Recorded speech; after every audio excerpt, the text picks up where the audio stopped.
Let's see, let me take that off. Hello everybody, welcome to Build or Buy today. Thanks for joining us. Joe's with us today. Joe said he's feeling better. I'm sure it felt good to get out. I wanted to mic him up, but he said, nope, I'm just glad to be here. So, oh, somebody else is looking for us. We had a little trouble with the air conditioner. I contacted somebody over at the office. Hopefully they were going to come over here and take a look at it, but that, I don't know if that's happened yet or not. Feels like the AC is on. How does it feel to you guys right now, temperature-wise? Feels like it's just too hot. It's too hot in here? Well, I'm still too hot too. It sounds like the unit's running, but we don't have anything on the thermostat. So if anybody wants to go over to the office, go to the main office and go down and upstairs and find somebody again. Nothing else I can do about it. I've been down there. Duane sent us an email about Windows Shutdown, so I want to show you a tweak on that. Also, I've had some email with Sue Ostel and Melanie with her printer, and I'm going to show you where we're at with that printer spooler problem, and it brought up something about people using scanners. And that also brings me to a Windows tip of the week. Because of the problem that Melanie's had, I want to share with you how to enable Printer Spooler Logging for a possible Event ID. And with that information, we can then go diagnose the problem. So I'm going to share that with you in a few minutes.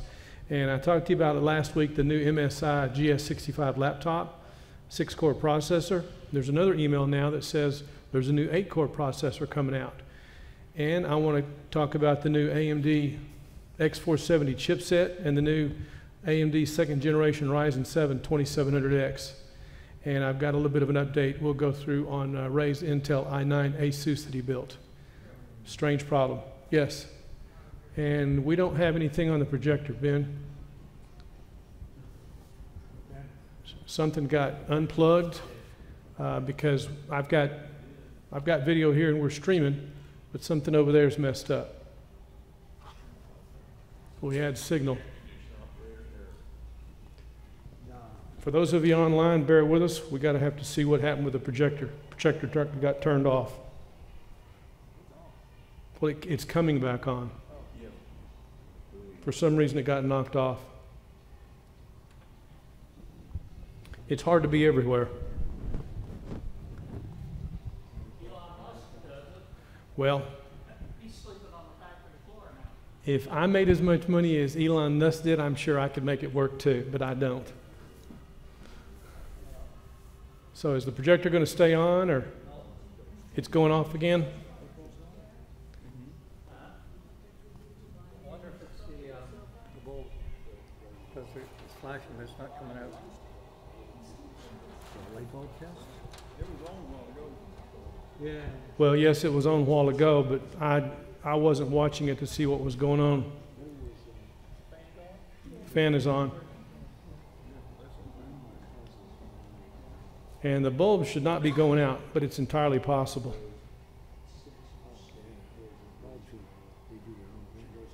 Bulbs do burn out. We'll see if it's going to come up. You shut it off? Okay. Let it reboot. Okay, do y'all want me to continue, or you want to wait and see what's going to happen? Well, we have a live stream going on and there's people watching, so if we're not going to be able to have a meeting, then I'm going to discontinue the stream. And then what I'll have to do is come back and record it and put up what's there after the fact. It's coming up now? Okay, so we'll see if it continues on. Let's give it a couple of minutes. While I'm at it, I'll tell you about Ray's little problem. You know, Ray built a system and he had trouble with his motherboard. So then he swapped out the motherboard and he's still having a little bit of a problem. Computer will run, but he couldn't shut it down. Every time he'd reboot it or try to shut it down, it would just reboot. He had that problem with overvoltage, tried different video cards, tried different slots. Now it's coming back up. Okay, projector's on. So whatever happened a while ago, now we've got signal. Fantastic. Batteries, the bulb is good and the projector's good. Something may have been knocked off. Don't know what. So it helps if somebody else can watch the projector besides Ben and I. It's difficult to talk about what we're doing and me keep an eye on the projector. When someone says the projector's out, I'm not looking at the projector. Okay, on Ray's machine, just to cut to the chase, I had found some information where others were having the same problem he did. His video card is DisplayPort. His monitor is DisplayPort. The way that Ray solved his problem was he changed from DisplayPort to DVI. Yeah, makes no sense at all. Now the computer will shut down correctly.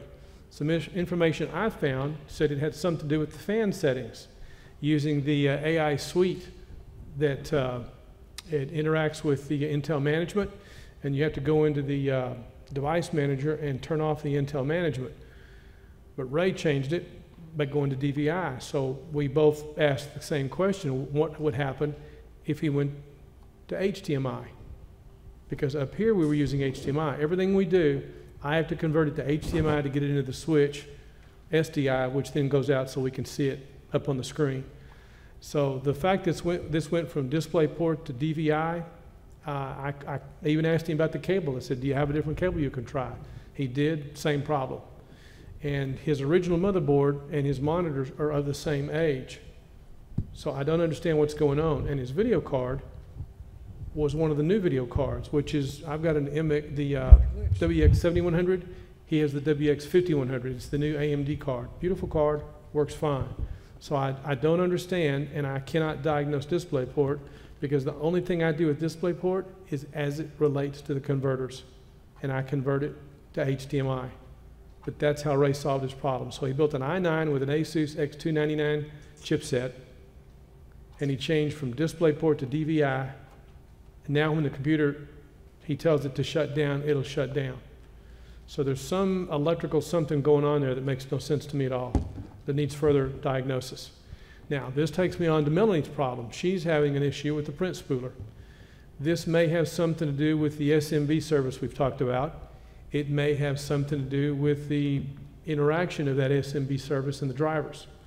But for some reason, she cannot get the print spooler to load out of memory, and that's preventing her computer from shutting down. So Sue and I have been trying to help go through that. So this brings me to the Windows tip of the day. What I want to do is, I've got the information detailed. I wrote it down because I went and figured this out. I couldn't find it online. And what we're going to do is show how to enable the Print Spooler logging for possible Event ID. Now, I saw the screen that Melanie sent me for that. The Event ID still didn't tell me what I wanted. But some of the details, because we enabled logging, which you can get rid of later, gives us some other ideas on the next step and where to go. So I'm going to bring up my email, and I'm going to show you this for a Windows tip. And I had to email this to myself because it was kind of involved. Okay. Let me zoom in on this.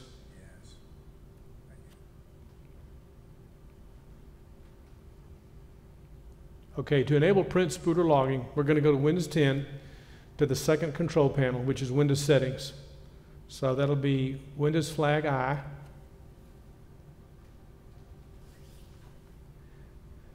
Windows flag I. Then we're going to select Devices, Printers, and Scanners. So we're going to go to Devices. We're going to look at Printers and Scanners. And then we're going to select the printer, and we're going to select Manage. So I'm going to pick a printer. All these are new, so it will not be the same. And all mine say offline. So I'm going to click on offline, and then I'm going to click on Manage. Yeah, this is some funky stuff. All these little things we're starting to look at are these changes that Microsoft is making, but they're not telling us about. We're having to find out about it, which is, thanks a lot. Okay, now we're going to choose Hardware Properties. So right down here where it says Hardware Properties, we're going to click on that.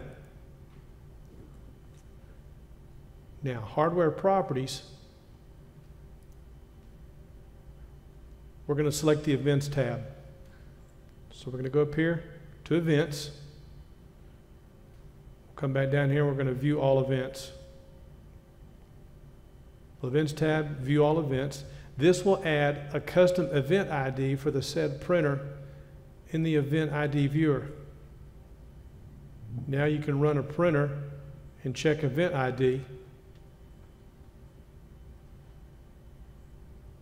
viewer for the print event. So if we click on View All Events,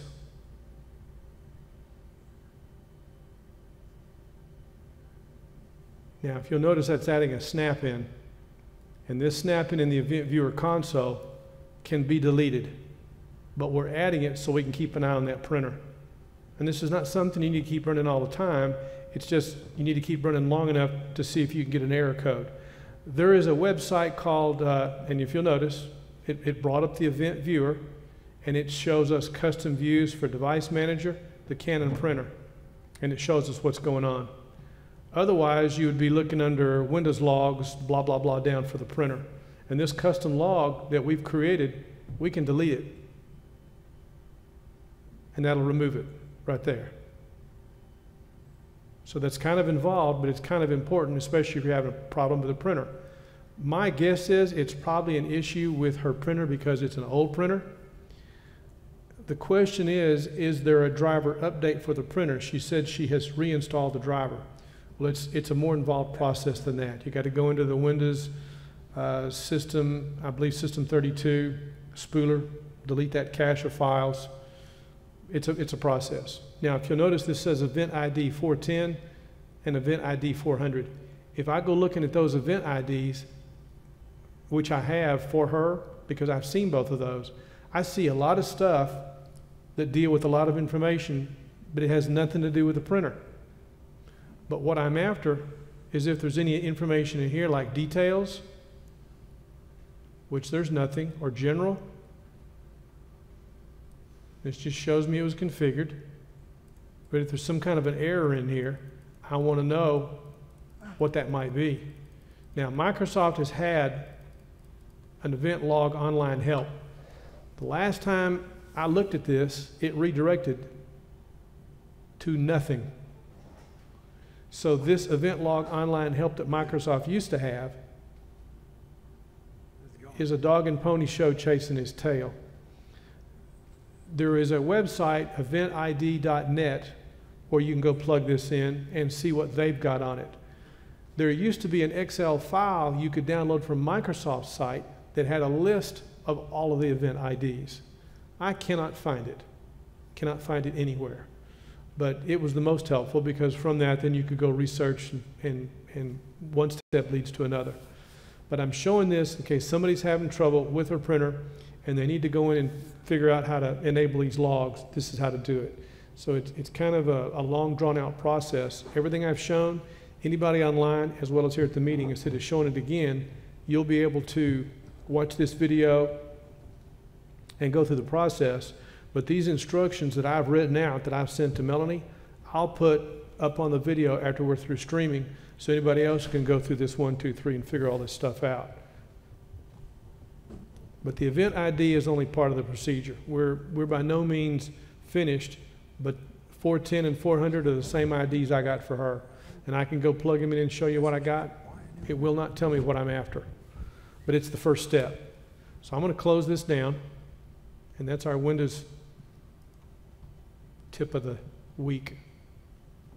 Now, if I go back and say, show me these, view these event IDs, I'm going to go back and it'll do the snap in again. It may double it. But what I'm going to do while I'm there, yeah, see, it's just the same thing. What I'm going to do while I'm there is I'm going to delete it because I don't need it. But I'm showing you how to do it in case you do. Otherwise, you go down to Windows Logs. Let's see, Applications and Services, and scroll through that, which is down to Microsoft, Windows, and go down to your printer, print service. Open that up and see what's going on. Now, if you notice, I've got some errors under print service. Let's see if I can open this up just a little bit more. And the kind of error I'm looking at, the document print failed to print on Microsoft PDF for whatever reason. I could have canceled it, I could have changed my mind, or I could have just done something it didn't like. It says the printer name is invalid. That was 4/1/12/16. Again, the same thing, Microsoft Print. If you want to see what your defaults are, that's what I'm showing. So admin, operational. There's nothing under operational for this computer. But admin, and I can go through and I can delete these logs here, or I can delete these logs when I'm cleaning the disk. But I'm just showing you what's there and where it's at. So I'm going to close that event viewer down. Any questions? That's not something to enable Printer Spooler Logging you're going to use every day, but I took the time to fix it up for Melanie, so I took the time to share it with you guys. Next time I'll do something a little more practical, something a little bit more everyday. But getting into this, the first part of this is going to become a more part of that process. Because remember, we have the old control panel and we have the new control panel. The new control panel is Windows settings. And the easiest way to get there is the Windows flag with the I key. Kind of like something I wish I didn't have to do, but that's Microsoft doing it to us, doing it for us. Now, the information that Sue had, that Sue had shared, y'all remember Susan Bradley? She wrote for one of the publications that we've read a lot. Its site was down for some reason, so she started writing somewhere else. And she has an article on Ask Woody that talks about the SMB. I will put that link up also in this video. And what's curious, this SMB version 1 as it relates to scanners. Anybody that's got a multifunction device where you can print, scan, and fax. The scanner can do three things. It can scan to the computer, it can scan to an email, and it can scan to a file. Scanning to a file is a little more involved, deals with the shares. This article deals with that scanner in SMB version 1. Because SMB 1 has been deprecated, you need to be looking for, and if your driver relies on that, you need to see if the driver can use SMB 2 or SMB 3. Because apparently this SMB 1 is a security hole. I did not realize that, did not know that. And it's kind of like one of these gotchas. So it says here, if you see your printer scanner manufacturer has a firmware update to support SMB 2 or 3. If not, you may need to either purchase a new device or decide to lower your defenses. Remember, SMB 1 is often used in attacks to gain more rights and more toeholds into a system and thus distribute ransomware. So if you suddenly can't scan to a folder, check to see if the device only supports SMB 1 and then decide if you want to risk enabling it. So that's kind of annoying. In 1709, if you didn't have an in-place upgrade, then you'd retain SMB 1 in your networking configuration. You know, we're learning about this stuff after the fact, and I wanted to share it with you. Okay, so I'm going to move on from that. Now, that takes care of the stuff that Sue shared with Melanie, and I want to thank Sue for that information. So now, and we did the Windows tip of the week, I want to get into this thing that Duane had. And when I first read that, I'm like, really? But then after I read the article, I was like, really? So let me find that article that I got from Duane. Shutting down Windows doesn't fully shut Windows 10 down, but Restart does. Now you got to read the article to make sense of that. So I'm going to go to this article on How To Geek. And it's interesting what he comes up with, and this is another one of the Microsoft's little gotchas, I could say. And I'm going to read this article and we'll go through it because my configuration shows differently than what this article shows. And what this is about is the Windows kernel, how the defaults are set for how Windows shuts down. In other words, we say shut the computer down to shut it down. Well, Windows shuts those files down, but the kernel is kept in a state of last time. So if you're having issues with drivers and you haven't shut the kernel down, the only way to clear it is to reboot it. So when you reboot it, then the next time you can shut it down, and it saves that last one. So what this is, why Shutdown doesn't fully shut down, because fast startup is enabled. So what I'm going to do is go through this real quick. I'll put a link up to this article. It talks about how to perform a full shutdown and restart. And what I want to show you is what they've shown for the settings. Now what we have to do is go to the control panel, power settings, And if you notice where it says turn on fast startup, I'm going to show you on this laptop what it looks like, and it's different. So we're going to minimize the desktop. Come on. Well, I didn't want to minimize. I'm going to go to Control Panel.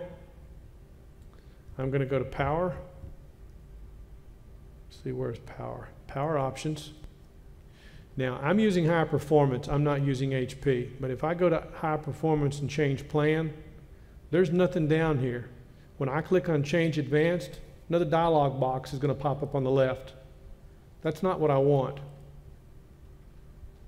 So I'm going to go back, and under the default, where it's HP recommended or high performance, over here to the left where it says what power button, choose what the power button does. Let me zoom in on that.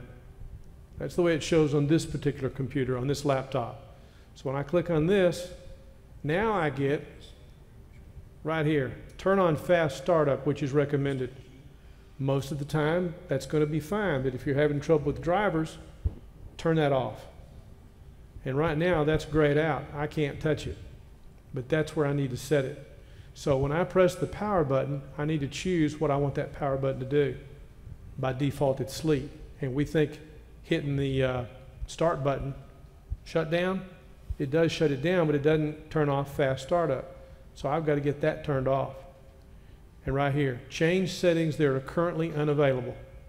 And that will allow me to access to these gray buttons that I cannot touch. Change settings. And now it's enabled them where I can turn that off. So think of that as Windows tip number 2 of the week. That right there is probably more practical. Again, most people, if you're not having a problem, no sweat. If it ain't broke, don't fix it. But by the same token, if you're having this issue, right here is where it's broke, and right here is where you got to fix it. And no one bothered to say, oh, by the way. And right there it is. So I hope that helps. And this, I will also put up the information to make it easy to find so everybody can figure that out a whole lot easier. Okay, now, the next thing we've got, this MSI laptop I talked to you about last week, the MSI GS65. The MSI GS65, 6 cores, there's like 5 different conversions, 5 different versions of that laptop that I want to show you.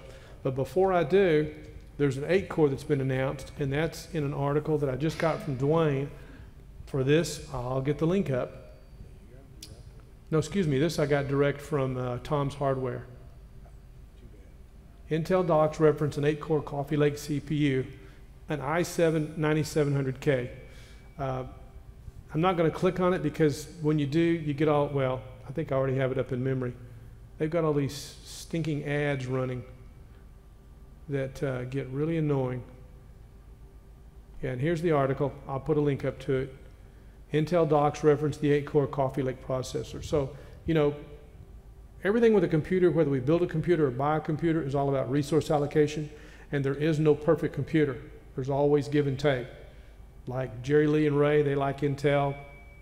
Joe and I like AMD, so tomato, tomato. So this is what's going on with Intel, and if you're interested in the 8-core, we're going to be seeing some new chipsets and some new processors. So as we back up and look at what's available, I want to show you, and there's different ways we can look at this, because I'm going to go to B&H, and this particular laptop, the MSI GS65, it's running an i7 8750H. So you can look that up. Newegg, not AMD. Well, you could look it up at any of the vendors. Amazon, Newegg, B&H. If you'll notice one thing here you don't want to look up is the word NVMe, because they've got it misspelled here right now. It's NMVE. If you look up NMVE, it's an easy way to find the configurations for this laptop. But the easy way to find the full configurations of this laptop is just look up the MSI GS65. So I'm going to back out of this for just a second and show you. There are 5 configurations, and there's 2 major changes. One is the SSD. They're all NVMe. And 2 is the video. It's either a 1060 or a 1070. It's a 1060 at 6 gig like this one, or it's the 1070 8 gig. And when I told y'all about the prices last week of either $2,100 or $1,800, that was why. Now, if you go to, for example, Amazon, I've only been able to find one configuration of it. And as soon as it was available, it was sold out. And right now, it's still on pre-order at B&H. They don't have it yet. But this is the laptop. I think it's beautiful. It's black with the gold appointments, but it's super thin. The thickness of this is less than the height of a dime. This little rascal, 4 pounds. So it's on par product-wise with the Asus Zen, but it's not on par price-wise. The Asus Zen that I measure all laptops by is still a better computer, even though it's not available. Even though this has better video, you know, it's a question of, like Joe says, 4K. Is it a feature or a benefit? Same thing with this video. This is not the default video. You've got to configure the application to use that video. So if it's got 1060, what do you need 1060 for? Yes, Joe? Power? Uses more power too. You're right. Yeah, you're going to use more power with that. So I'm going to back out of this and show you these 5 configurations. Or I'll just do a search. MSI GS65. Oh, MSI. Put the S in there. MSI GS65. You know, that's something to think about too. Joe mentioned about power. Right now, the Asus Republic of Gamers Ryzen is a desktop processor in a laptop. But because it's such a power beast, you get 1 hour on the battery. For a lot of people, that would suck. So if you want longer battery life, you're looking at something like an Intel processor. And if you want the power processing, 6 cores, for example, you go buy a laptop. And unless you know your specs, you could be buying a 2-core just as easy to be buying a 4-core. Well, if you know your processor, look at the numbers, and does a 6-core make sense over a 4-core? Right now, a 4-core laptop, like we've talked about, like you guys have, like Andrew has, like Lou has, like Nick has, those were $1,250. Then they were, $1,225. Then they were $1,250, and now it's going to run about $1,200 to $1,300 for a laptop that's in that same range. Whereas if you go to something like this with 6 cores, you're looking anywhere from $1,800 to $3,000. But there's only 2 changes: the video and the NVMe. So of these 5, in my opinion, there's only 2 that I think are bang for the buck. That's either and both of them have the 1060 video. So the only thing I would change is whether I want to go with a 256 NVMe drive or a 512. Now, these laptops are upgradable, but I don't want to buy a laptop that I need to upgrade. I want a laptop that I can if I choose to. These have 16 gigs of RAM, 2 8-gig sticks. I got to pull them both out, swap it if I'm going to go to 32. Don't need 32, but I could. Same thing with the NVMe drive. I like the less expensive one, and I don't want to spend $1,800 for a laptop, but I sure like the size of this, the thinness of it. It's not 4K and it's not touchscreen, but it is small. So for $1,800, I get a 256 gig NVMe. Otherwise, if I go to this last one, which is $2,100, that's 512. I don't have to change anything. I don't have to upgrade anything, but I have the option to if I want to. I'm going to zoom in on this. This is the i7 8750H 6-core, 16 gigs of DDR4, and it's got 2 8-gig sticks. It's got a 512 gig NVMe SSD, the little stick of chewing gum. The display is 1080, and the video is a 1060. That's more video than most people will ever need. But if I don't have to upgrade it, I have the choice to, because if I upgrade that later, $1,800 versus $2,100, it's like, 256 is a minimum for me. And I could live with it. I could probably live with 256 gig in a laptop for maybe 6 months, and then choose to upgrade it later.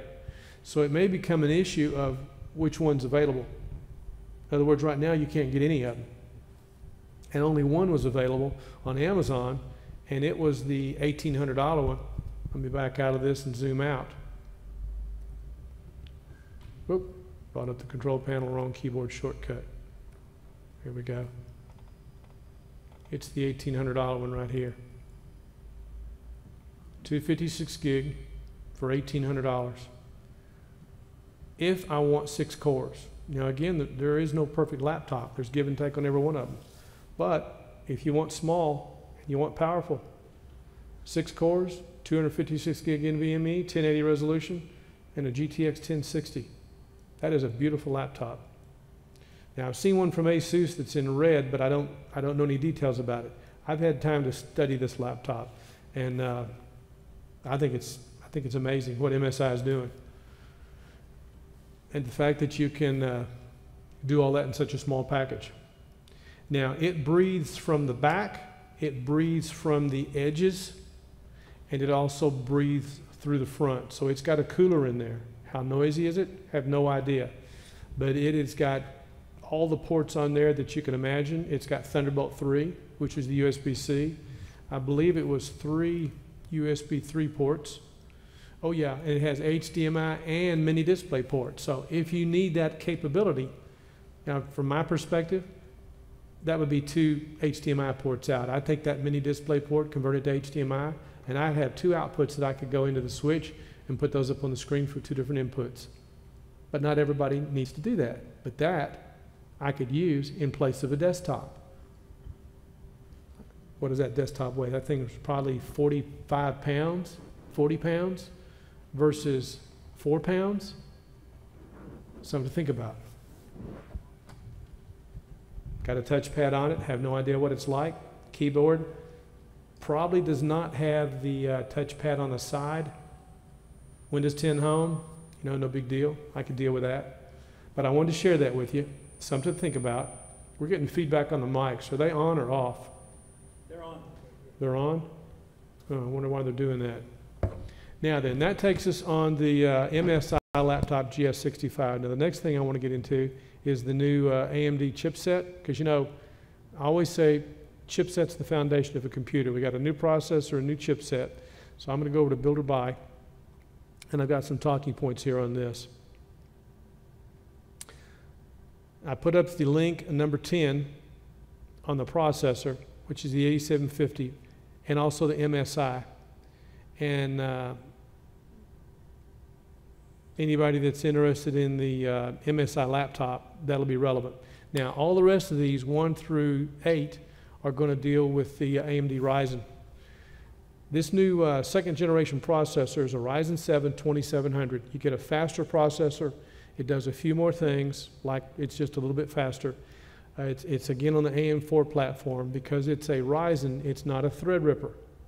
But there's a new chipset for it, and there's a new technology they've got. I'm going to go ahead and click on link number 3 and take it to it. Whether or not you need it or not, I'm kind of mixed about this. The AMD Store MI, they've actually got 2 technologies. Store MI and the other one, let's go look at the socket platform. Chipsets, so there's the 470, the 370 is what we were recommending. This one that I built, the one that Lou built, uses the X370. Now the newest one is the X470. So 2 technologies, Store MI. Let's check the specs. We gain, have you ever heard of Enmotus fuzz drive? That's included with the new 470. So the only thing I can see you gain, if you notice here it says 8X Gen 2 plus X2 PCI Gen 3 when no 4X NVMe. In a nutshell, what we get here is, look on the left side, 6 plus 2. If you're going to use 6 SATA ports, you've got 2 NVMe. But if you want those to be the full 4-lane NVMe, which is what NVMe is about, then you're only going to use 4 SATA ports because resource allocation. So with resource allocation, if you need the 470, it's something to consider, but I don't know how much you gain because of this Enmotus fuzz drive, excuse me. And the 2 technologies that are listed up here on this, we can we can drill into this. The store MI, and let's see, what's the other one called? Anyway, you know, there was a time where we looked at drives that had an SSD with a hard drive. And then we said, those things suck. Don't buy one. That's what this technology is doing. It's combining your drives, trying to give you the speed. In effect, it's kind of trying to do what Intel was doing as what they call their Optane, to optimize software that combines the speed of your SSD and the capacity of your hard drive into a single fast, easy to manage drive. It can also be configured to be used as a cache. So you can read about it. It's on the AM4 with the AM400 chipset. Whether you want to use it or not, I'm kind of mixed. Right now, I call it proprietary, so I'm leery of anything proprietary. But that's the two big deals. The fuzz drive for AMD Ryzen, you can go to fuzz drive. I have a link up for that, and that's in Modus. Machine intelligence learns how to use your computer and maximize performance. The performance you need and the capacity you want. And it talks about drive versus an SSD. So something to think about if you're interested in it. Now the socket platform and the processor, let's go to the processor and take a look at this. The specifications on these. The Ryzen 7 2700, we're still 8 cores, 16 threads. It bumps it just a little bit faster. But what we're looking at is this is the new core technology. It's a new processor, new wafer. And this includes the cooler. Now, when Lou built her machine, because she had the second most powerful, she got a cooler. When I built my machine, I used the most powerful Ryzen at the time. No cooler, I used a liquid cooler. That liquid cooler, because of the size of it and because of the case, it's a beast to carry. It's a beaut to use, but it's a beast to carry. We can look at system memory features, and also we can see the relations, how it goes to the others. 8 cores, 16 threads. I've got a 1800X, Lou has a 1700X. Lou got a cooler. No, Lou got the Ryzen 7 1700 because you got a cooler. I thought you had the 1700X. This says not included. So yours has lower wattage, and you had the cooler. Mine is higher wattage, no cooler included. This other one has the cooler included, and it's a little bit lower wattage. It says, where was it? No, excuse me, it's higher wattage, 105 watts. 105 versus the 95, so a little bit more wattage. But we're still 8 cores, 16 threads, 4 gigahertz versus, and the base is 3.6, as opposed to this one, which is the base at 3.7, and it kicks up to 4.3. So a little faster. You know, you won't see it riding by on a horse at night. But if you want bragging rights, that's it. Price-wise, price isn't bad for it either. I want to say, let's just go take a look right quick. I've seen the processor in a couple of places. Yeah, about 330 bucks. See what they're showing it on Amazon right now. 330 bucks. The Ryzen 7 2700X. Unlocked. Cooler included, so for 330 bucks with a cooler.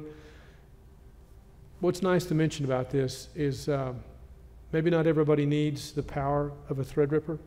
I'm still planning on building a Threadripper, but I want to know about this, and I'm glad to know about it. So I've got a link up on the processor, I've got a link up on the platform about the store MI technology, the fuzz drive, and you can look on Newegg. I've got a link here for the X470 chipset. I've got a link on Amazon for the X470 motherboard chipset. And I've got a link into Gigabyte on a specific X470 motherboard. Yes, sir. Could you say a word or two about the fuzz drive, what the world that is? Well, the fuzz drive, I've got a link up on that, Emotus fuzz drive for AMD. It's software that combines the performance of an SSD with the capacity of a hard drive. And it's supposed to manage that intelligently and move the data to where it needs to have the greater performance.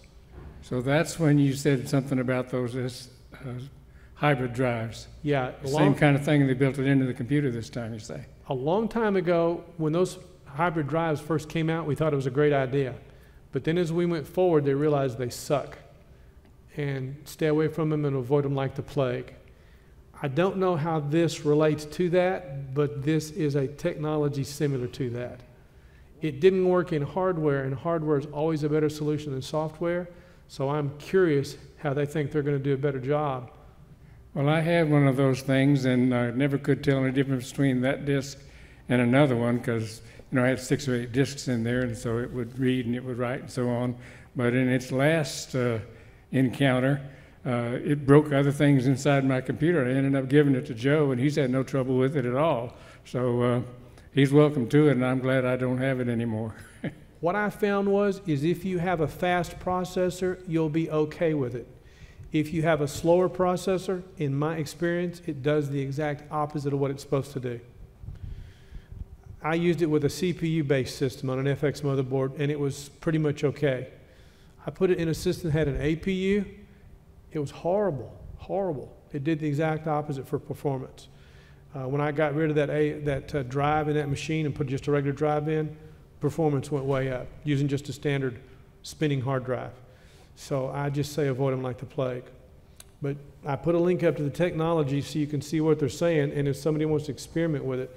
The most I could see doing with this is if you want to configure this as a cache using some of your RAM, that might be an idea. But to have this handle my drives, I know where my data is on this drive, and I know where my data is on that drive. I don't want to put in a proprietary situation that's going to do that. That to me is another potential for corruption. So I'm concerned about it. Until I know more about it, until I try it, based on my previous experience, I'm gun shy. But that's the new technology that's out on that board. So I'm just saying there it is.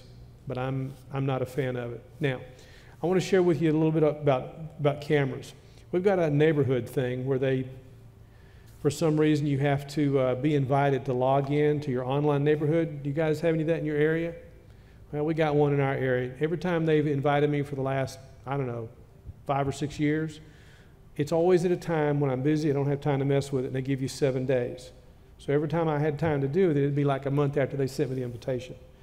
They sent me another invitation, and 3 days later I said, by golly, I'm going to log into it now. I wish I hadn't. Because there's a whole lot of junk mail that comes through with it. But anyway, the reason I'm telling you about it is because of that, I found out about a security camera that I'd never heard of before, which for the price and for the specifications looks pretty interesting. Have you all ever heard of WyzeCam? W-Y-Z-E cam? I'd never heard of it. WyzeCam puts out a 1080 smart home camera that works with the cloud, $20. For $20, worth trying. Now I'm still interested in a 4K camera situation, and I'm waiting for the 4K 30. Right now 4K cameras are 4K 15, which is ridiculous.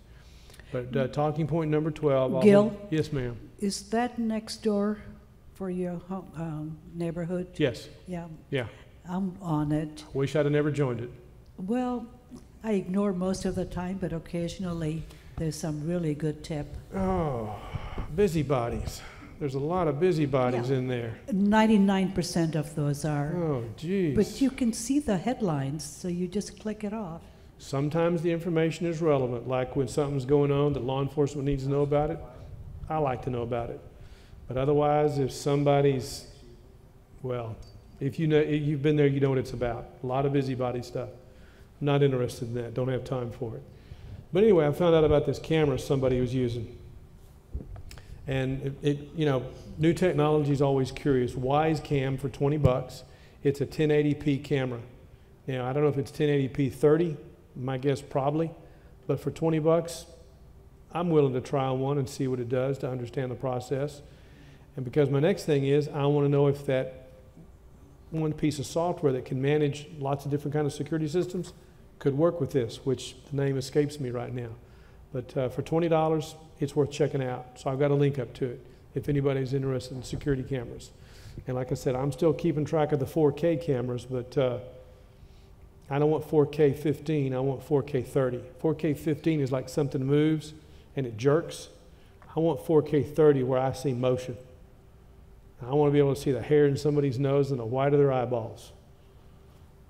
They talk about seeing license plates. 4K to look at a license plate is probably good for about 50 feet. But I want to be able to see those details. If I've got a camera and I need to look at something, I want a real clear picture. So that if I'm looking at it myself, or if I want to give somebody else that IP, like the Precinct 5 constables, and say, y'all check this out, I can do that. So anyway, that's kind of what I've got, and that's what I've been doing. Now, the other thing I've been doing is trying to help Robert Collier. A long time ago, we talked about HDMI and about HDMI splitters. Oh, before I get into that, last week when we met on Wednesday, I have now joined the club of Joe, Nick, and I think Jerry Lee. You guys have 4K Samsung TVs. Our TV went out last week, Tuesday night, 11:45, just as I'd finished doing the stuff for the website. I hear this pop, and over in the left-hand corner, I see smoke.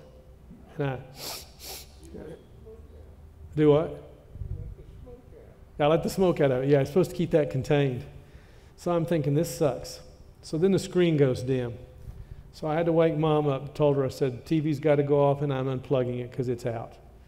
So last Wednesday when we left, get up here, my day starts at 7 o'clock. When I leave here, it's 7 p.m. when I get home. We got home, 8 going down the road, unloaded, went to Costco Wednesday night. Had to go get a new TV. I wasn't going to let that sit for a day. Couldn't get what we wanted, so we had to settle for something else. I wanted to take, is Tom Tyner here? Where's Tom? Oh, there you are, Tom. I took your advice, and I got a 4K TV with HDR. Man, you aren't kidding what a difference HDR makes. I didn't believe it. I wanted a 55-inch, didn't have one, so I had to settle for a 65-inch. Don't y'all feel sorry for me? Your heart bleeds. A rascal is heavy, too. So Joe has a 65-inch. Nick has a 65-inch. And I think Jerry Lee got a 65-inch. I've now joined the ranks of the 65-inch. You got a 75? Does anybody have one bigger than that? You know, you can look. Yes. Yes, it is. You know, it's interesting. You don't realize going from a 55 to a 65. The 55 was a TV, which I thought was big. And I was afraid the 65 was going to be too big. But now with the 65, it's like those people are in the room with me. That's the difference. And when you turn on the HDR, because when I first turned it on, you know, the likes and dislikes, I also shot a video of it, which I'm going to finish up hopefully this week, and I'll get it up to share with everybody. But it's really been an interesting experience how the technology's changed. That other TV, which was a Samsung, which I loved, we got 2 years and 3 months out of. My experiment was to verify and see how long it lasted compared to the Sony. We had Did you get that Sony. from Costco's? Do what? Did you get your original Samsung from Costco? Yes. At 2 years and 15? 2 years and 3 months. Ooh. It lasted 2 years and 3 months. I left it on all the time because I wanted to know how long it would last. We had a Sony that lasted 7 years like that, which was 2 years longer than everybody else that had them dying at 5 years. My theory was because we left it on all the time. Other people turning it off and you know, the heat, kind of like computers. There's always that question, do you leave it on, do you turn them off? So anyway, this new TV, I have done 2 things different. One, I turned it off, and 2, I got the extended warranty for it. So when it goes to that 3rd year, I'll have something to do about it. What is the model number and all that of the one you got? You would ask me that, and I wonder if I can go to their website and show you. It was electronics TVs, 65-inch. It will be a Samsung, so there will be 2. And it will be, it's not a curved. I don't want curved anything. So it's got to be this one. Samsung 65-inch. This is a model 65 MU800 DFXZA. That's got to be it. Motion rate 240. That looks like it. Has feet like that. That's it. Price is good. Yeah, wall supplies last through 428, but that's the one. What's curious is it's got that little box that you can set up on the side, which I thought was kind of weird. And they said if you unplug the cable to this box, the TV will reboot, so I'm not going to unplug that. But on the back, there's two panels. One panel you take off where you plug in that master cable that feeds that box, and the other panel where you plug in the network and something else. I put the big panel on, but I didn't put the little panel on. So I had access to plug and unplug the network. But those cables go into the back, feed across the bottom back, and wrap inside that leg, so none of that shows. And what was curious was we had a sound bar that worked with the old TV, which brings me to another point. How many of you guys use Bluetooth? You use Bluetooth, Joe? Okay. Are you on your first time of using Bluetooth or on your second time of using Bluetooth? This is an important question. Let me rephrase that a different way. Did you know that when you pair a device with Bluetooth, you have to unpair it to pair it with a new device? Did y'all know that? I didn't either. Found that out.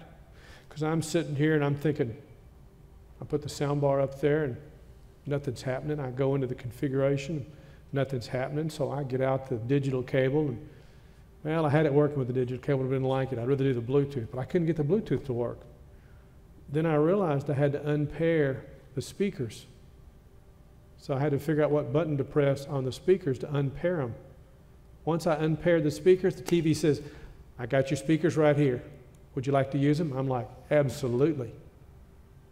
I was back in business. Because the reason I mentioned about the Bluetooth, at some point we need to talk more about Bluetooth with laptops. Anybody ever listen with music with your laptop? Or you plug in a keyboard or a mouse? Now me, I like a wired mouse. I don't like a wireless mouse because usually you have to hit it before it works. And like when I'm working with a switch, that doesn't work. But normally doing stuff, you could put a Bluetooth mouse. How many Bluetooth devices can you put on a computer? Anybody? Anybody know? As many as you want? Really? Well, I'm going to find out. Because if, you know, whatever kind of speakers you've got, if you want something better, I have found some speakers that are Bluetooth that will work with Bluetooth and not Bluetooth. They're considered kind of professional speakers, but if they work with Bluetooth, they would be great for a laptop. And they're made by one of the companies that makes a lot of the audio plug-ins. It's, I'm not sure if I could find it off the top of my head, but I'll share them with you next week. And what I'm thinking about doing is showing those in the coming weeks, because if you can take a pair of speakers, pair them with a laptop for Bluetooth, and still plug them into another computer, that's got potential. That's got legs. I think that's got lots of staying power. And I mention that because as it relates to this TV, getting back to it, folks, until you've looked at the HDR, when I first plugged this in, it looked a little dim, but when I figured out how to get to the HDR and I turned that on, it was like, wow. It's like watching live, real video. It's like someone has shot video with a camera. It's not, it's hard to explain until you see HDR. Everything looks completely different under HDR. It was, the only thing that was a little awkward was picking it up. It was a little heavy. It needs two people to do that. Fortunately, I had three, me, myself, and I. So we had it under control. But there'll be a video up on that later, and I'll show you how I did it. And there's also going to be something about Bluetooth, because I have not had enough experience. And I know Mel Babb had asked one time about Bluetooth speakers. And when she originally asked the question, I didn't understand what she was saying. Now that I've gotten more into it, I have a better understanding of it, and I'm going to do it. Yes, Robert? My situation is probably different from yours. My TV is my second monitor. I never watch TV. I just use it as a display device. So, and I sit about 6 feet from it. My face is 6 feet from the screen. It's a 55-inch. I don't know how much bigger it could be and still be comfortable. I don't feel the need to have a 200-inch screen 6 feet from me. So, and I'm not interested in moving up. I think I've had that TV since 2011. It is an LG, and it happens to have 3D. I figured it's probably the last TV I'd ever buy, and so far that part is working. So Well, I figured I might as didn't- well get 3D while I had it. I didn't plan on buying one last week, but so I did. So there you go. Well, my point that I wanted to get to is you're talking about you like a wired mouse and so on. I only use one computer at home, and this is the one that has the 2 monitors. And I have a workstation there. I stand there. I don't sit down when I work the computer, and it has a wired keyboard and a wired mouse. But when I sit in my easy chair and watch video on that screen, I have a wireless keyboard and a wireless mouse a foot from me on a table. And so I think there's a need for both of them, because if you ever want to do anything while you're watching a movie, it's nice not to have to get up and walk across the room. So there's a use for those wireless things, even though you do have the wired things, at the workstation. So that's all. Something to think about. It's also interesting too when you plug a TV in with your computer. I do the same thing. Once you do that on a regular basis, it's a set and forget. When you change the TV and plug in a new one, then all your settings go back to default. The primary computer I use has a Pro Audio interface through USB. So when I plugged in the new TV, I lost access to my Pro Audio interface until I figured out, oh, my display changed, because it sees the TV as the primary display. It sees the computer display as the secondary display. So I had to change that, and then I had to change the HDMI to use not the speakers out, but to use the audio interface that was on USB. Then I had to go through the other computers and change the setup on them as well, because I have regularly 3 computers. One that I do with email communications, the other I do for strictly capturing video, and the third one is all about editing and rendering video. And when one's busy, then I go to the next one. While it's busy, then I go to the next one. And if all 3 of them are busy, then I just sit down and twiddle my thumbs. But in my little work group where I have to sit, because I have to do that after I eat, I have created that area so I don't think about having to sit up after I eat. I work. Hour, 2 hour, till I get tired, then I have to lay down. So I'm going to show this with the printer. I'm going to show this video with this TV, and we'll do some stuff maybe with Bluetooth. I may bring those speakers up here. I wish I could think of the names of them, but it escapes me right now. But I think once you see them and you see the price, anybody that's interested in Bluetooth might find those interesting. So going back over to Build or Buy, let me see. What else did I have I wanted to share with you guys today? Let's see. I think that's pretty much it. Does anybody have any questions? Yes, Joe.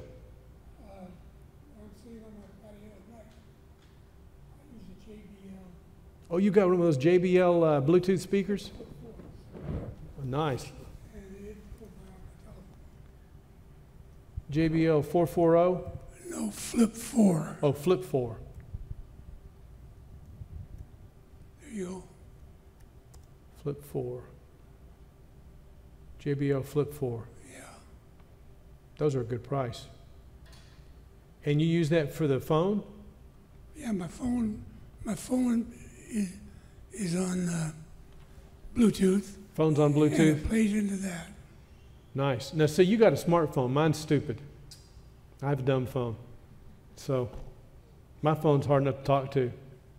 And sometimes I talk at it. It doesn't do anything. Now, these other speakers are, I'm trying to think, oh, I know what it is. IK Multimedia.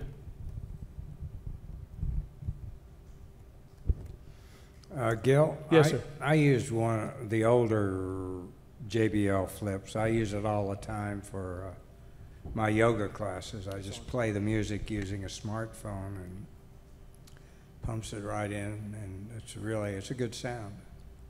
Bluetooth.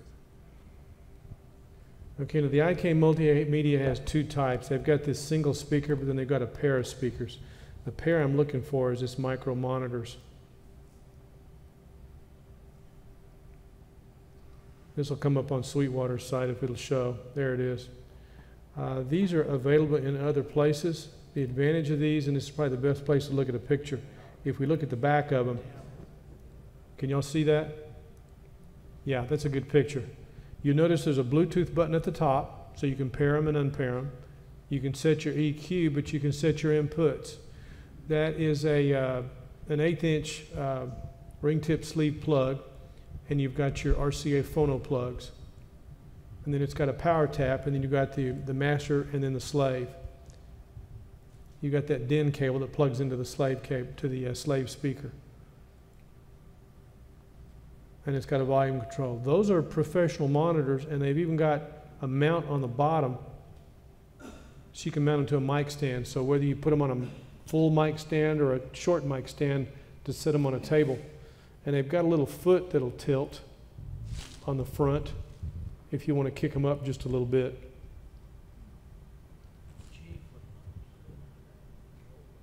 And the only reason I became aware of these is because I have stuff from IK Multimedia, and they sent me some stuff about build your own studio, and that's when I realized they had these speakers. And I got to looking and I realized they were Bluetooth, and I thought, that's a neat idea. Now, I use some Mackie monitors that are considered kind of pro audio type speakers for monitors on my pro audio interface, but something like this that I could pair to the laptop or use with a pro audio interface. Now, like Joe said, this does what he needs for $87. So it's all about what works for you. Now, to pair that with your phone, that's a pretty cool idea. That's a very smart idea. Now, me, when I get home, I turn the phone off. I don't want to hear it. I don't want to hear from somebody from places that I have nothing to do with calling to tell me something strange. And I'm getting some weird calls.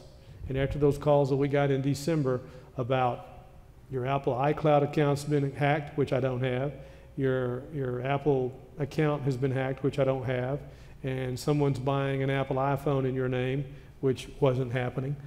I let all that go to voicemail. And then when I get those calls that say unknown caller ID, or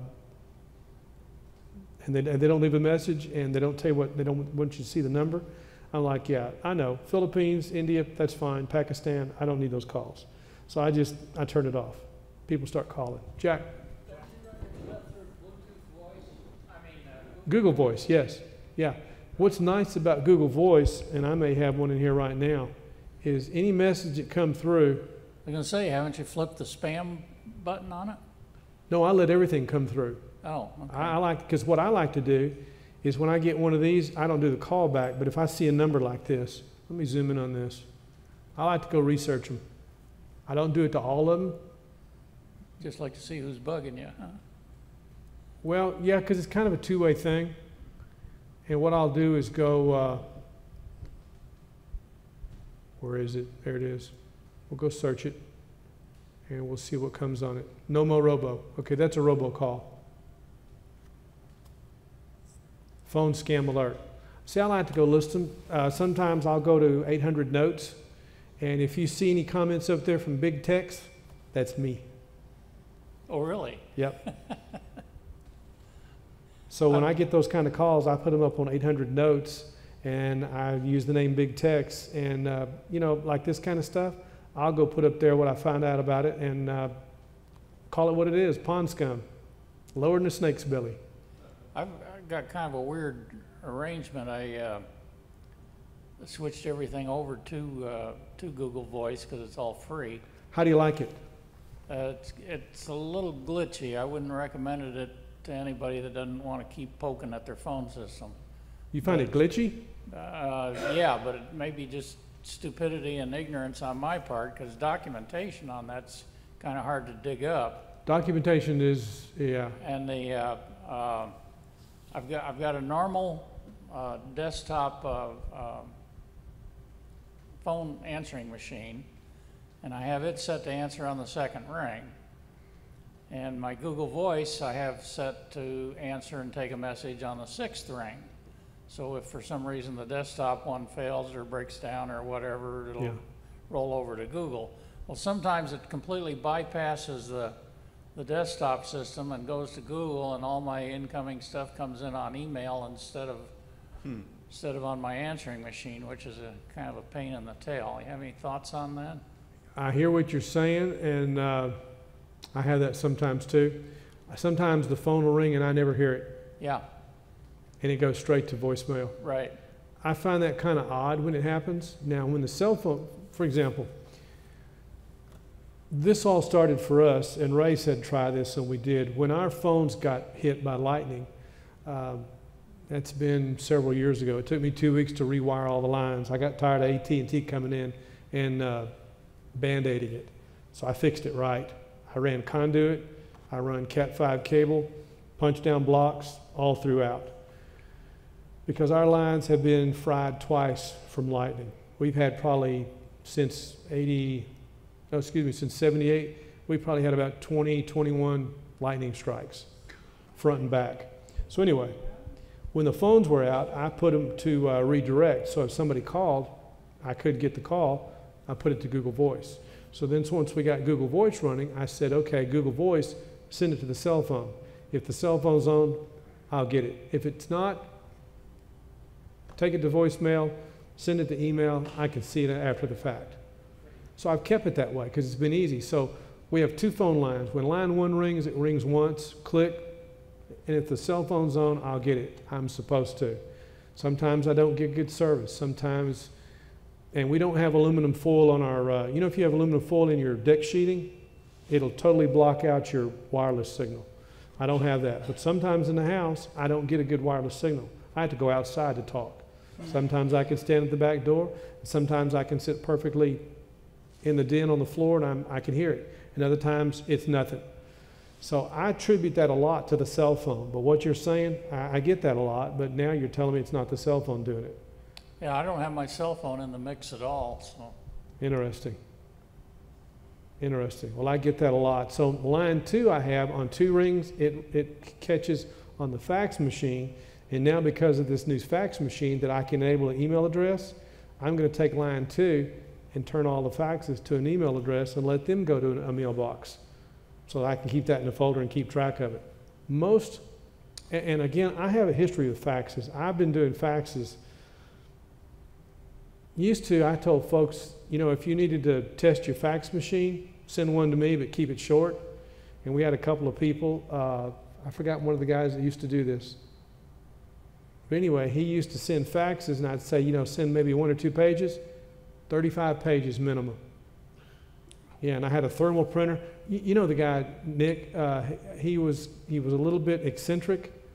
What was his name? Well, there was a guy that used to come to Builder Buy, and he was a little bit eccentric. He couldn't sit still. He was a little bit hyperactive. Nice guy. And he would come to Builder Buy, and this goes back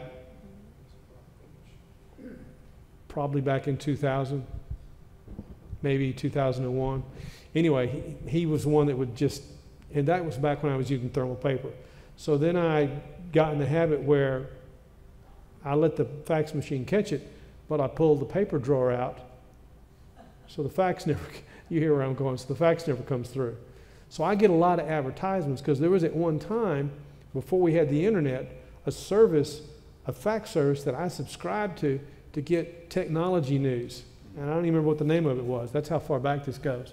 And I would take that stuff and then take it to Builder Buy and things we talk about because, you know, there's lots of different sources. So now as I go forward, most everything I get is just ads because they've sold that number so many times. So I want that stuff to go to email so I can see it because sometimes I still think it might be relevant, but I do not absolutely want anybody sending me paper. I don't want paper for anything. I got too much paper it is. I'm trying to get rid of it. And if I can get it to the computer where I can look at it, then I can look at the numbers and decide, you know, who's sending all this stuff out. So it's interesting when you think about the history of it. Gil, I have Duane. a question on Google Voice. Yes, Duane. I've been using it since it ever came up, and I used to use it with a coming into a master portable phone and then shooting out to 2 satellite phones. Wow. And used it for years just because we wanted to keep a number that we've had, the landline number. You got a satellite phone? No, well, these are just, you know, the portable. Oh, well, you said satellite phone. I was going to say that's smart. Well, I mean, satellite, I don't mean satellite. I mean, it's 2 secondary phones. Got you. But since nobody calls that number other than my daughter, and she knows our cell phone number, I decided just shut those off. But now, when the phone call comes in, so I've transferred it to come to my cell phone. It always says, press 1 to answer. That is so annoying. Is there any way of getting around that? No. See, I have to press 2 buttons. I have to press the green button on my phone, then I press 1, and they've got to say something. And sometimes there's that miss, and if I'm getting those robocalls, they'll hit that, and they'll hit it 3 or 4 times because they don't want that to rotate over. And that's when I know it's a robocall. But no, there's no way to keep that. And a lot of times, I can't get to it fast enough. Yeah, well, for a long time, I was trying to figure out why the hell this is happening, and then it dawned on me that it was the Google Voice. But I still have a difficult time responding to that. I do too. Press 1 to answer. I do too. I need to look into that again. Ray was the one that talked me into it. He said, you need to do this. It's a good idea. Then I kind of found out he wasn't using it. Yeah, I was the guinea pig. So then after the fact, he said, how's that working for you? I said, great. What about you? He said, I'm not on it yet. I said, gee, thanks. So how do you do it? Patch the leak. Oh, batch delete? I don't do that from their interface. I want everything to come through. So I take care of it on my end in email because I put it on a filter and put it in a folder. I keep all those numbers. So because I keep it in email, I can then, you know, change the filter and say, show me the calls by this number that have come through. And for me, that's beneficial, so I know if it's a new number or if it's an old number. Like a lot of these robocalls, they'll use the area code and a lot of times the prefix, trying to make you think it's a call in your area, when it's not. It's a scam. For example, I've had some guy on a 1-800 number that'll call. You need any work done on your house? You need any painting or anything? I'm thinking, now you're calling me from a 1-800 number. Are you in Dallas or what? And if I were to hire you, who are you going to sell this lead to? No, I don't need anything done. I get those every time there's anything going on. You know, like, you know, well, now I've got UVerse and I've also got Comcast. But with Comcast, it's just for internet. I have the low-end bottom for TV, but I do not use it. Any of these unplugged, strictly for TV. I'm strictly for phone. So for the phone line you're asking about, that's not on UVerse. Those are still landlines. And I keep the landlines that way, supposedly for 911. Last time I called to get the fire department out there, they were like, where's the fire? I said, step back 40 feet and look up in the air. It's my neighbor's garage. And when I first called them, they said, just a minute. I said, just a minute, my. So I was out the door and I told Mom, talk to these people till they could come back on the phone. Of course, they knocked on our door and I couldn't believe it. Step back 40 feet and look up in the air. Neighbor's garage was on fire. I never seen so many fire trucks. That was 2 years ago. But I digress. If I have to call 911, I got to go to the hospital, I put Mom in the car and I take off. I could be at Christus St. Catherine in 9 minutes, and that was at the stopping at the stop signs. Now, because Christus St. Catherine is closed, I have to go out to Memorial Hermann, Katy, 22 minutes, and that's flying like a bat out of hell. And I've had to do it a couple times when we had to go to the hospital. I will not call 911 for an ambulance. When we had our volunteers out there, they were fantastic. But now that they've got that other bunch out there, everybody's so busy doing this, so we just go, as long as I can get her in the car. That's my take. But I keep the phones so that I have the ability to call 911. But calling them out here, Gil? Yes, sir. Got two questions, Gil. While Oh, I'm glad you're here today. Haven't I'm seen glad you to lately. be here. Where you been? Uh, Lots? had some miscellaneous medical problems, nothing real serious, but enough to be annoying. Well, I'm glad you're here. Yeah, I'm glad to be here. Two questions unrelated to each other. First question is, when I have my laptop, when I'm looking at my laptop on the laptop screen, all my icons are fine. When I flip over to a monitor, 27-inch monitor, it scrambles my icons every time. Changes the location?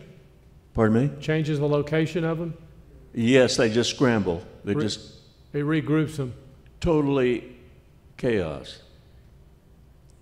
There's an imaginary grid that we don't see, and they think that they are changing that according to what they see as the resolution of that display. It's annoying. We're supposed to be able to lock them, and they're supposed to stay put. If I right-click on this desktop and I look at View, I've got large icons, medium icons, which is the default, and small icons. I can do auto-arrange icons, align icons to grid, and if you'll notice the defaults, there's 3 defaults. Number 1, align icons to grid. Number 2, show the desktop icons. And number 3, I've got show desktop gadgets because I've got gadgets installed. Auto-arrange icons might be something you might want to try so that it wouldn't scramble them, but it will arrange them according to the grid and according to the size of the icons for that grid. I wish they'd stay put. There used to be a way, just like there used to be a way to set your fonts, but Microsoft is messing with that as well. I think our problem with Windows, and we found this with the 4K as Nick Streeter saw it and Duane talked about it. Windows is a raster-based interface. Raster meaning it draws, it creates that information, and it pixelates. It's a fixed image, so it's a fixed image size. Windows needs to be not raster-based, but vector-based. Vector-based meaning it would redraw accordingly, dimensionally, and no matter how it resized, things would not only stay put, but things would stay put and be able to be read. So that's a problem that I really wish Microsoft would address instead of some of this other stuff they're monkeying with. And it's going to have to be because we're talking 4K, and 8K is getting ready to come down the pike. And if you want to read about 8K, there's an article on Red Shark that talks about 8K. As much as we like 4K, we're going to love 8K even more. And anybody playing 4K content? Yeah. How many of you have satellite? Only the people that have satellite have the ability to do 4K content. And the Olympics that were going to be in 4K, still holding my breath for that? Yeah. Are the local stations broadcasting digitally 4K? Not that I know of. None of them are? Not that I know of. Okay. 1080 is what they're broadcasting right now. Okay. Supposed to be. There's talk about that. They're working on the specs. You know, we've heard about some of the information. They've also said that when that happens, we're going to all need new TVs. Oh, by the way, I just bought a new TV. My Yes, other sir. question, Gil, was with regard to my internet provider. I've got Uverse, TV, and internet, and been pleased with them. But recently, they have started jacking the price on Yeah. the TV content to You're the right. point it's absolutely ridiculous. They inch it up like about $10 at a time. Yes, and now they've gotten bold and do it about $30 or $40 at a time. I think they're pushing two things in two directions. One, the TV, because they're trying to see if they can get you to what they want to think of as upgrade, which means you got to call and do like Joe talked about, customer retention. Or number two, where I think they're really pushing people, is to try to go for satellite. Now, satellite to me looks cheaper in the initial beginning, but if you do the numbers, I don't think it is. Ray? I have DirecTV, and I've been arguing with them for about a month now. How you like it? Well, I've had it for a long time. And I called customer retention last month, and because my bill had gone up, and they said, oh, well, we'll give you a $20 credit every month. For how long? A year. Okay. And they gave me, of course, I asked them, well, what else do you have? And they'll give me some movie channels for free. Like you need them. Yeah, they're not much good. But I got my next bill. My bill went up even higher. So I called them again. This was, I think, Sunday. And, you know, before I could even explain what I was complaining about, she said, oh, we can give you a $60 rebate and said to get your bill down to about $40. So who knows, you know, next bill is probably going to be $300. But calling customer retention and telling them you're ready to quit, it works. Now, on your icons, I use a program called DesktopOK, and it will keep track of where the icons are, and when they get all screwed up, all I gotta do is click on that and run it, and puts them back where they were. Nice. Okay. I have a freeware app that I've installed that supposedly will restore your icons, but I haven't had the guts to try it. But DesktopOK is also freeware. That's DesktopOK? Yes. Okay, thanks. What I'm contemplating doing is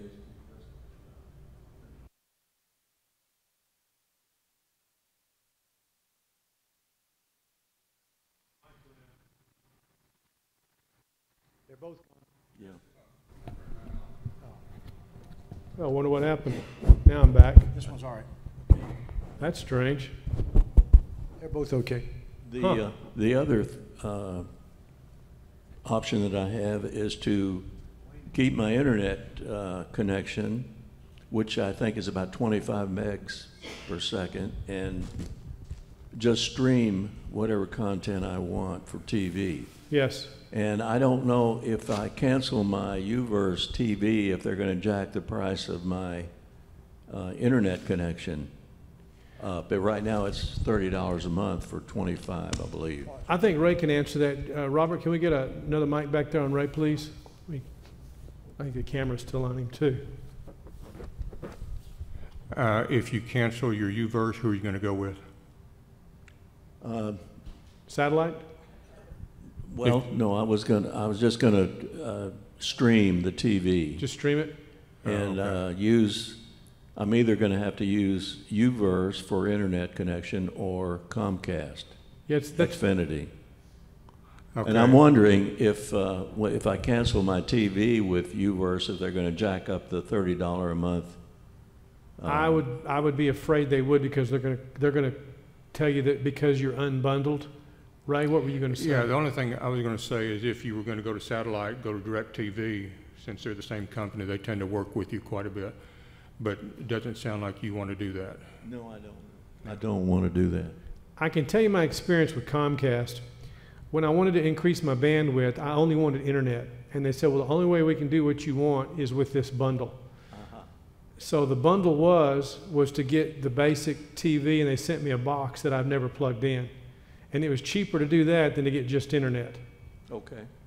So now they have jacked it up a little bit. So I've got to go, but I haven't had time through the process with them. But this, right around the first of the year, first they did was they increased the price. Then the following month they increased my internet, and then they told me they're not charging me extra for it. Yeah, I'm born at night, not last night. So I've got to deal with that, but I don't have their TV part plugged in. I don't want anything to do with it. After they went out one day and I couldn't talk to anybody, I said, we ain't visiting. That dog don't hunt with me anymore. So now for UVerse, I like the channel selection. I like what I've got. And I went through the process because at one time there was a $250 rebate with the DirecTV through Costco. And I went through the channels trying to find what I wanted. What I found was if I were to change, and I like the initial looking at the satellite, but if I were to change, I'm going to lose some standard definition channels, which the satellite people say is going to go away eventually. That may happen, but there was no direct comparison for some of the channels. Now, some of the channels I'm talking about, some people may not be interested in. They may be esoteric, but they were important to me. They were some regular standard definition channels that had some of the music videos on them. For example, there are 2 main country music stations, neither of which plays country music. Y'all know the 2 I'm talking about. They're so busy, those stupid TV shows. I watch the country music channels because I want to see the country music videos, period. Okay, there's a 3rd channel that's standard definition that I believe it's CMT-US. CMT-US plays music videos all the time. And when I want to see country, I go to that standard definition channel. There are some other standard definition channels in the area around that play some of the more contemporary music videos without playing some of the weird stuff that I like to watch sometimes at night. When I want to clear my mind trying to go to sleep, I'll watch that because I'm curious to see what's going on. You know, like sometimes you'll see Taylor Swift over there, or there's a country girl that's done a song with Zed that I kind of like, Meet Me in the Middle, and it plays on that channel. But those channels are not available on satellite because I went through all this 1, 2, 3. Now, to give you some background, when I first started with UVerse, I had to go a long, long time before we got it, 2 or 3 years, every 6 months they attenuate the signal, blah, blah, blah. You won't be happy with it. So when we finally got it, we had this rebate. And this rebate says, give it 6 months and we'll give you back this money. So when I got to the end of that 6 months, I contacted them and said, where's my rebate? They said, you waited too long, it's not in the system, there's nothing I can do about it. Oh. I remember that. So when Satellite come up and said, we're going to give you a $250 rebate, I reminded them of that. Oh no, this is through Costco, we'll make sure you take care of that. I said, yeah, I hear what you're saying, but I know where I've been because it's the same people. So the only thing that mattered to me was the channels. And because I couldn't get the same channels that I already have, I wasn't willing to lose those for the new ones I would get. In other words, I know what I know, but what I don't know, I'm not going to miss. I've only got 1080. I would like to have 4K, but I don't want to lose the standard definition channels just to gain those 4K channels.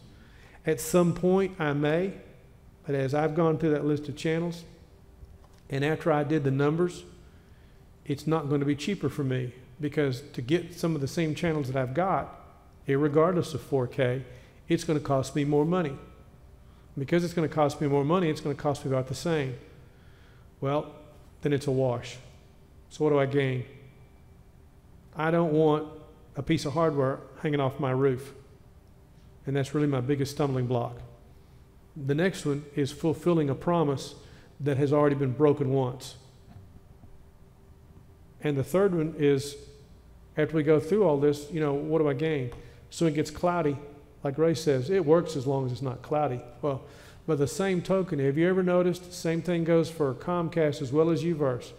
Some of their stuff, a lot of their stuff, comes down through satellite. And it will pixelate and break up, especially when you're watching some whiz-bang movie and all of a sudden it breaks up and you're like, argh. So it's a resource allocation, just like building and buying a computer. There's trade-offs both ways. There is no perfect service. But right now, I have Comcast for internet. It's fine. When it goes down, I use UVerse. The UVerse for internet is my backup.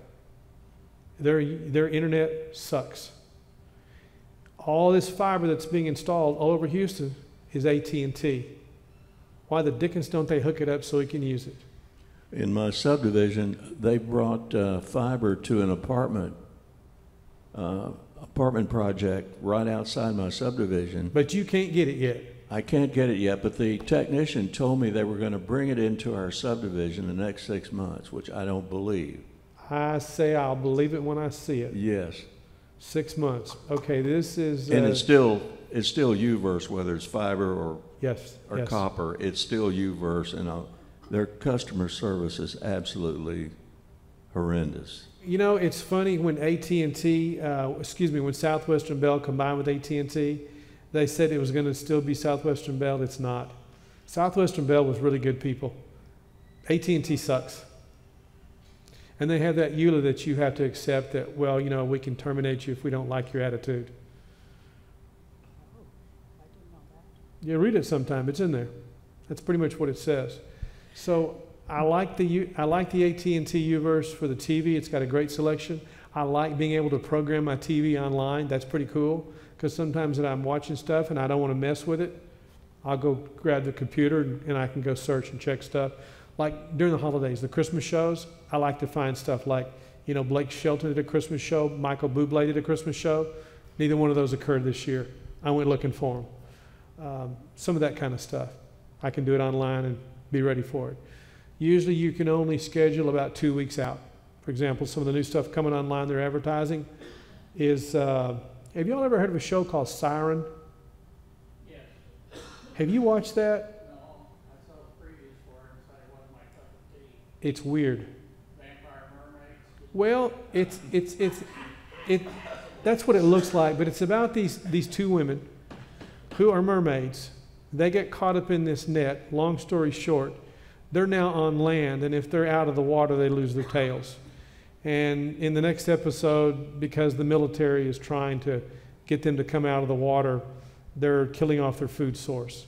In the water, they're deadly, but out of the water, they're maybe deadly. Give them a hard time and they'll kill you. It's a weird show that I've gotten involved in after watching the 3rd episode. I can't believe I'm watching it. And it's on a channel that I never would have. Binge watching. I don't know how I stumbled across it. But the point of it is, every once in a while, something comes along that catches my eye that if somebody told me about, I wouldn't have paid a bit of attention to. But now that I'm into it, I watch every darned episode. And I'm wondering at what point I'm going to kick it loose. But I haven't done it yet. Yes, ma'am. Okay. Gail, to answer this gentleman's question, I had a bundle with television, telephone, and internet On Uverse? on Uverse. How you like it? And no, I had that. Or had past tense? So I decided I don't need to watch television anymore. So I asked them to unbundle it. My internet rate went down from $45 to $30 a month. That's curious. And this happened about 5 months ago. And see, with Comcast, they told me mine would go up. I have not unbundled with Uverse. They keep wanting me to bundle my phones with Uverse, and I said, that ain't going to happen. And when the guys come out to fix the system, they say, well, what we do when you have this line and this line, we combine them. I said, you combine those, we'll kiss it all goodbye. Because I said, for what I'm paying for this, those lines are going to stay separate. They said, yes, sir. I don't know why, they have to start at my end and work down the line. They've had to replace the cables for some reason in the last couple of years, half a dozen times. Yeah, and nobody's been in my yard. But most of the problems occur down line, but they have to start at my end. They start at the box. My neighbor's got dogs, so we have to go through that before they can get to where the problem's at, which is further down the line. It's annoying, but the guys that come out are great. I've been, real pleased and impressed. The most annoying thing is when you do the online thing that says test your line with AT&T, then they want you to go test your phones, and I'm like, for what I'm paying for this, and I pay for the insurance, you people get your butts out here and you test this. There's nothing wrong with this end. I've replaced all the lines. I let them replace one of them one time, and because of the lightning, it was wrapped around an AC duct, and the guy that came out was great, but my gosh, we took probably 3 hours to do that. Anyway, I took 2 weeks, everything's in conduit, and it's all Cat 5 punch down. No more problems, quiet lines. So anything that occurs is outside. But they have to do that procedure with everybody, but every time I go, it'd say, something's wrong, I'm getting noise on the line. For example, anybody ever pay bills online? Anybody ever pay bills on the phone? Paying bills on the phone is pretty cool, but if that phone gets noise or staticky, then that machine starts saying, could you repeat that? Or if it starts to say something and you hear static on the noise, it'll say, I didn't understand that. That line has got to be quiet when you're trying to pay bills. So some bills you cannot pay online. I've got one that I have to pay on the phone, and for some reason it doesn't like the number 6. It hears everything else. Now, everything I'm doing where I punch in a 6, it hears. But when I punch in an amount with the number 6 in it, it never hears it. So I got so tired of it, I said, I'm going to go online and pay that bill. I can't pay that bill online. They're not set up for that. So all these services and all this stuff is changing. When all this started a few years ago, it used to cost. Now they don't charge to do the automated process. Some are doing it better than others. And the ones that are doing a good job of it, it is amazing. but that phone line has to be quiet. Gil, Yes? all Yes, the ma'am. all the people in here who are dealing with UVerse, are you talking to an American or some foreigner? Well, you know, that's an interesting point. So far, I have not really had to talk to anybody with UVerse on the phone. Those that I have been in the U.S., and I have made sure that it was U.S. But I've done when I've had to deal with UVerse, I've gone online and said, test the line, and then send somebody out. And all the guys that have come out have been great. Another question. Yes, sir. Did you say that you have Comcast and only use it for the internet? Yes. I do also. What's your bill? I'm paying $109 right now. I thought I was bad. I was paying. 109 for what? I have a 250 megabit connection. Okay, well, you're way above me. I just have the standard. 50. But I was paying 50 some odd dollars, and within the last year, it's gone up to like $82. Call them and they'll take care of that, because mine had just gone up $10. And last year I decided, because some history. You guys remember now, DOCSIS is now DOCSIS 3. Let me show you something here. Let me see if I can find it on Amazon.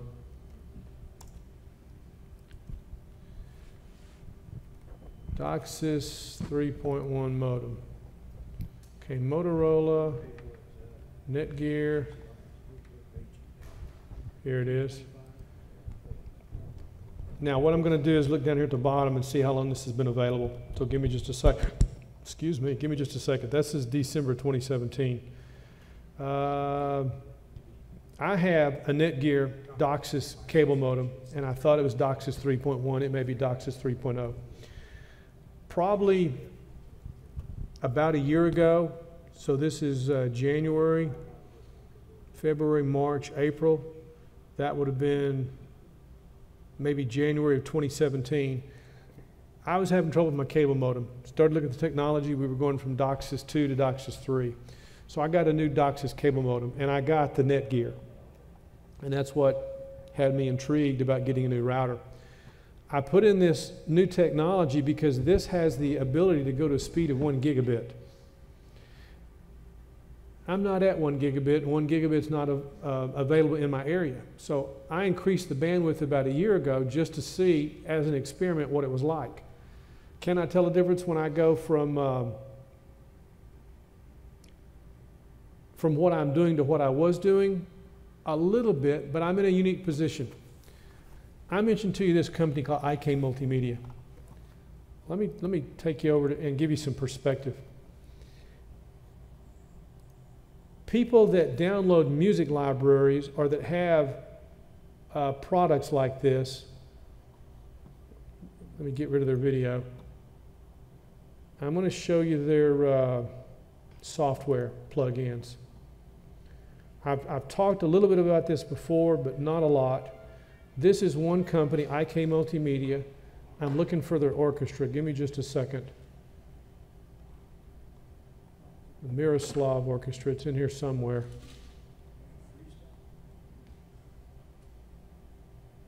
Sample Tank, the piano. Here it is.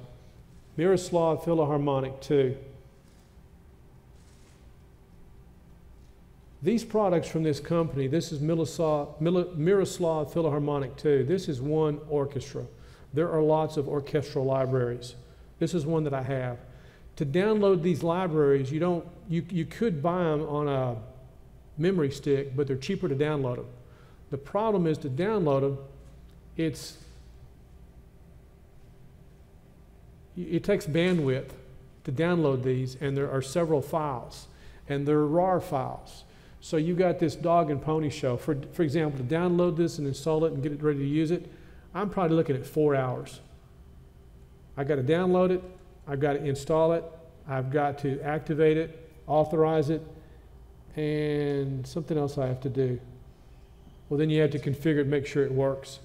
But to download this, there are several pieces of that library, but it's a full-blown orchestra.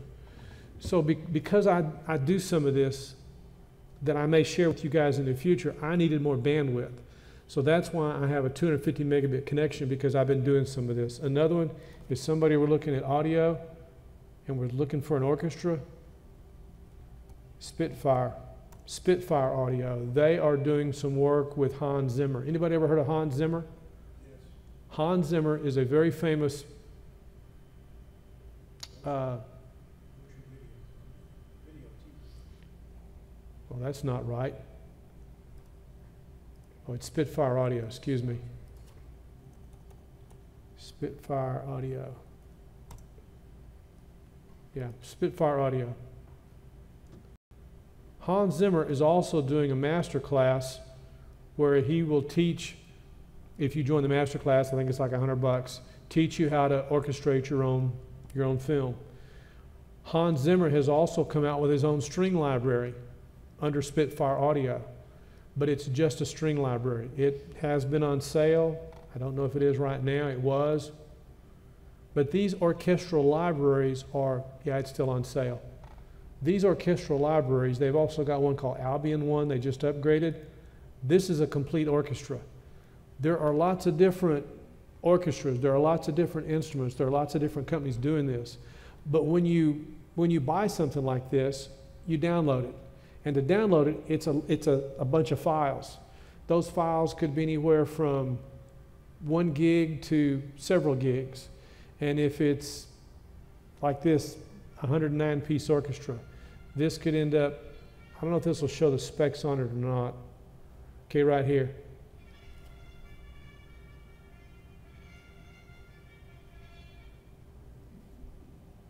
"87 gigs of uncompressed WAV files, 55 gigs of disk space required, 114.4 gigs of disk space required during install." So I'm downloading 87 gigs uncompressed. When they do this, they'll put it in a RAR file and they'll compress it. So that 87 gigs, that might be compressed to maybe knock a third out of that. So each one of those files, there might be, say, 7 or 8 files averaging around 10 gigs each. It takes time, it takes bandwidth. So that's why I increased my bandwidth. That's why I went with that new cable modem. And that's why the routers to me have been so important, and why I was looking first in Netgear and then said, no, the ASUS is the way to go. Because I'm looking at, and that's just one library. If I had 1 library, 2 library, 3 library, 4, it takes time, it takes space. When I download one of these, it's an all-day deal. So not everybody needs bandwidth like that, but that's what I use it for. That's what I need it for. So if I'm going for something like this, I'm trying to make sure I have the technology now that's going to last. Now, I also risk the fact that I may kick Comcast loose at any time. I also risk the fact that I may get bit by lightning and this thing gets fried. I had it happen with a Linksys, but I only paid 20 bucks for it. By the way, I bought 2 of them, so when the first one went out, I plugged the other one in. I was back in business. If this one goes out, this was $180. That'll be tears in my beer. But I'm using one of those now, and I'm got a 250 megabit connection. Most people don't need that. Most people will never use that kind of bandwidth. As an example, we have bandwidth up here that's on demand because I'm on a wired connection. You guys are on wireless. You guys on the wireless are on the Ubiquity controller. That's through Comcast. I'm on fiber. I'm on AT&T. We can stream 4K.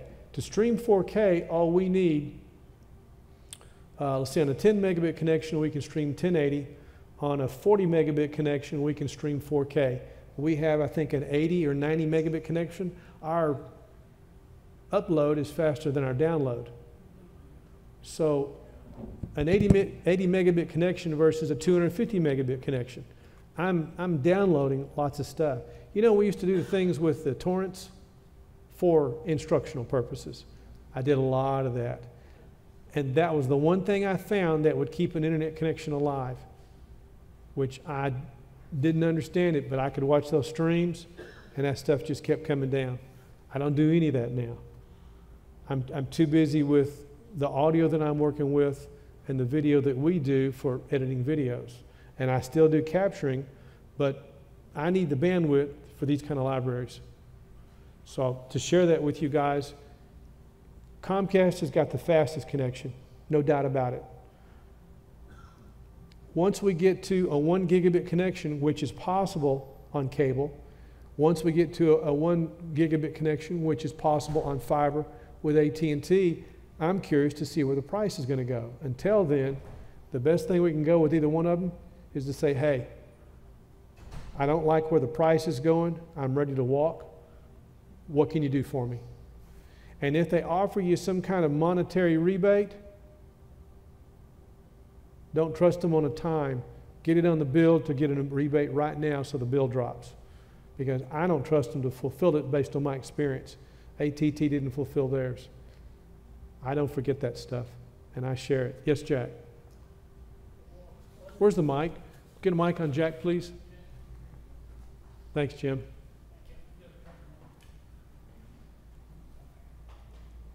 Is it on? Okay. What is the difference between the 3.0 DOCSIS and the 3.1 DOCSIS? I got a letter yesterday in an actual envelope in the real mail from Comcast telling me that my gateway was obsolete and could not handle the higher speeds. With their last speed upgrade, they said I could get up to 125, and I'm getting 112 to 118, so I'm perfectly content. And since I bought my gateway, I'm not anxious to spend the money for another one. Joe, you need some help?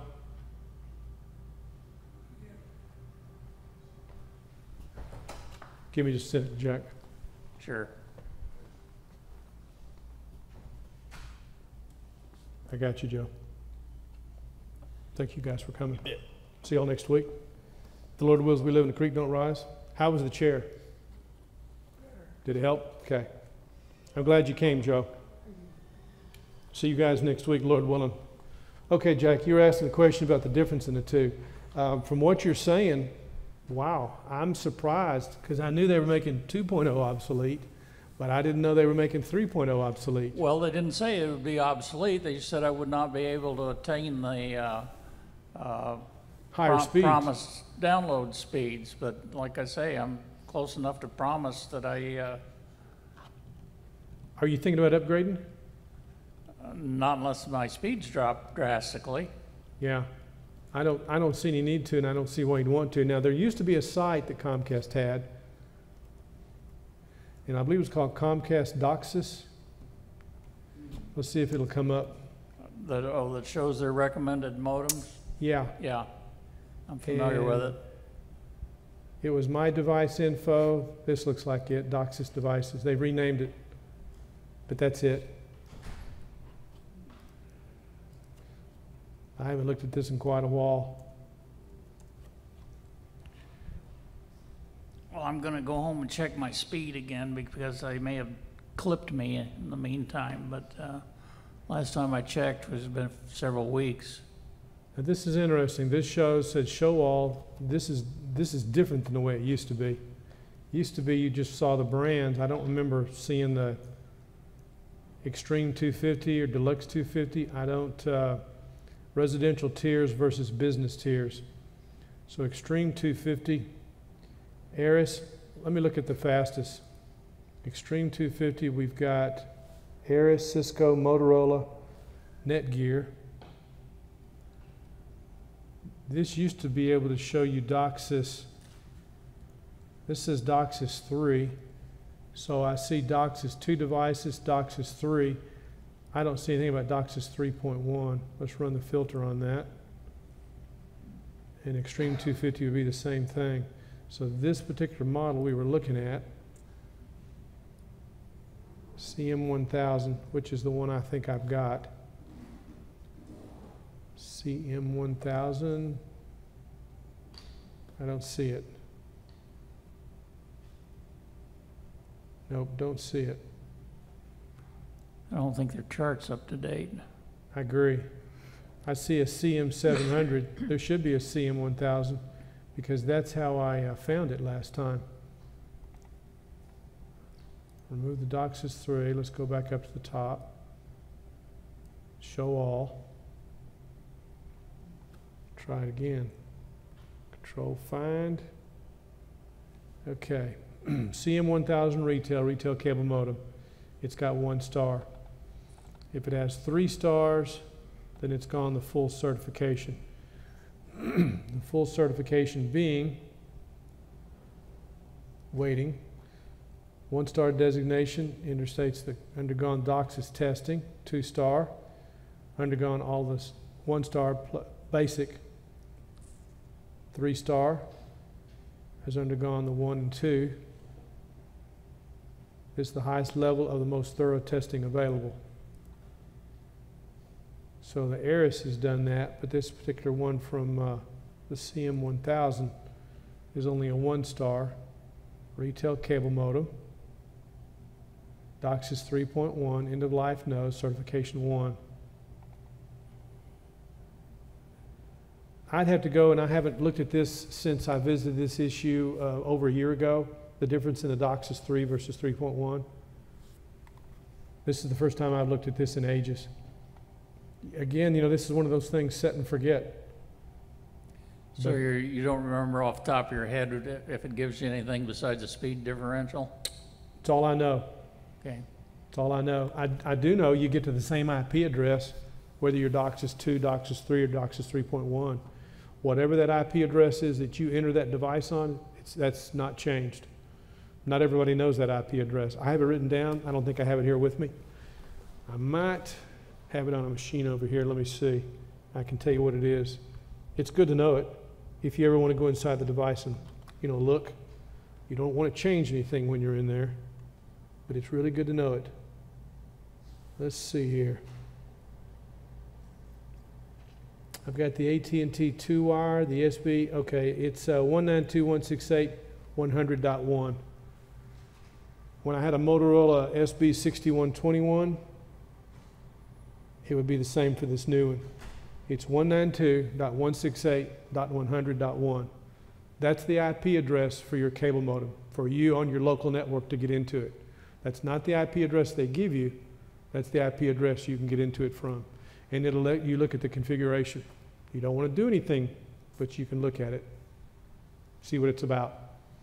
It'll show you the bonding, what's going on, tell you stuff like that.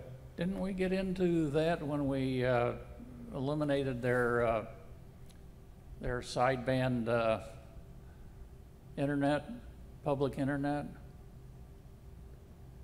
Well, that was one of the reasons for getting your own cable modem, because if you're using their device, Yeah. that they can do that, and that's what they want. That's why they try to get you to. Right. And you know, that's what gets me thinking about this. They want you to use their device and pay for it, yet they want to sideband you with free internet for somebody that you don't know. Yeah.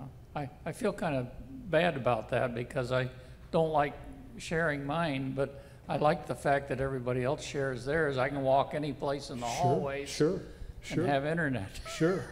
Because they don't know. They don't know it's on. They don't know they can turn it off. They don't know it's on by default. It's kind of like Microsoft doing strange things. I don't think that's right. If they're going to use my bandwidth, then they ought to provide the device for free. I shouldn't be paying for it. And I never did have a good signal with their device. I said, oh, they want to come out and attenuate the signal. No, I'll use my cable modem. I have a good connection. It locks on. That's it. Those guys haven't been out since the first day it was installed. I didn't realize it chewed into your bandwidth. I thought it was a separate. That's what they claim. They claim it's separate. Think about it. Log on to that sometime, test it, and see what kind of bandwidth it's got. Log on to your neighbors and see what kind of bandwidth it's got. Well, it's not very good on the one they provide for the public. I don't know if they intentionally throttle it or it's just so little that it's. See, I don't know. Opening yourself. You can see them. Get off of it. Don't be on their internet. You need to have your internet locked down. Took a while to fix that up. But anyway, so the only thing I see that there's a difference in is the speed. That's the only thing I'm aware of, but I don't know where that starts and stops. And from what you're saying, it's at 125. I happen to be at that tier, and like I say, I get 112 or 118. The last time I checked it several weeks ago. So you might get up to, which is reasonable, I think, for that promise. Yeah, I'll have to do some research into that. I've kind of been swamped. You know, it's interesting. It's amazing. For example, we now have 167, I think, subscribers on YouTube. We have one video that's had over 15,000 views. It's an honor and a privilege. And then there's some of you that have my phone number or my email address that, wow. For example, the stuff I've been doing with Ray and Melanie, it was an honor and privilege what Ray did with his computer last week. It was an honor and a privilege working with that ASUS router.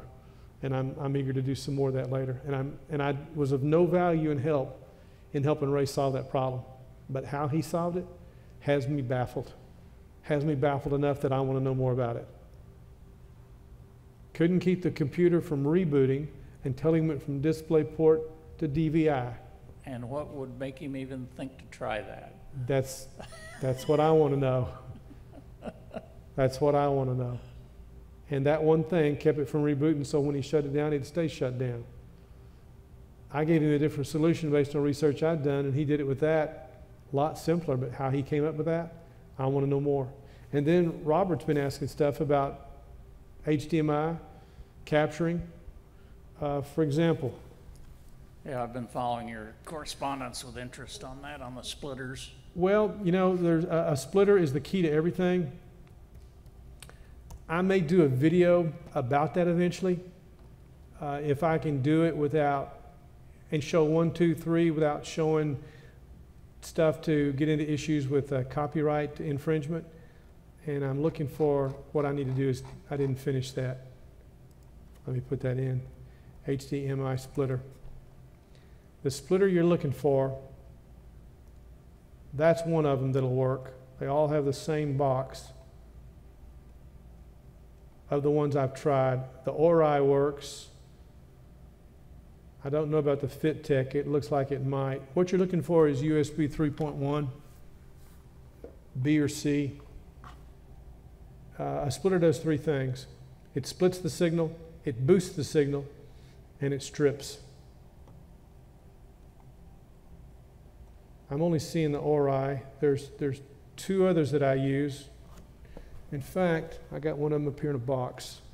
I used to keep a bank of these in the rack for the stuff we needed for media players, because people are always trying to get something up on screen. They're asking, how can I do that? A lot of churches have that problem. So this is one I use. It's called View HD. So let me look up View HD.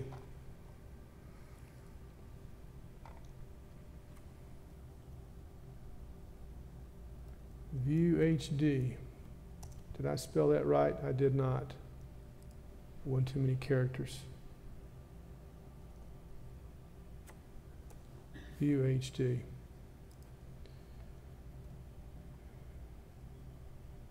That is not the one. That is View HD. That is a very good splitter. It does what you need. It's HDMI version 1.3.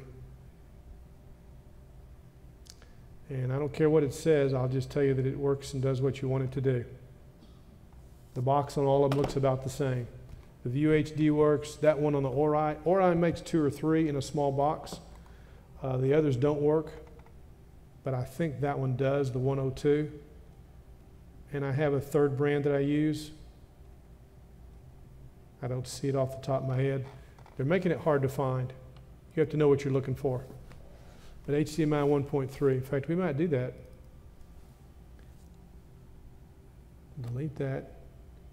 HDMI 1.3 splitter. See what that gets us. I don't know that one, and I don't know that one. Oh, the Porta. Yes, I've used that one. That one works. The Porta and the View HD. Porta's only $10, huh? Yeah. The box looks different though. This does not look like the same one I've used. This may not work. It says 1.3. I have used a Porta brand, but it didn't look like this. So I'd have to try it. They all had the same box. They had different manufacturers on them.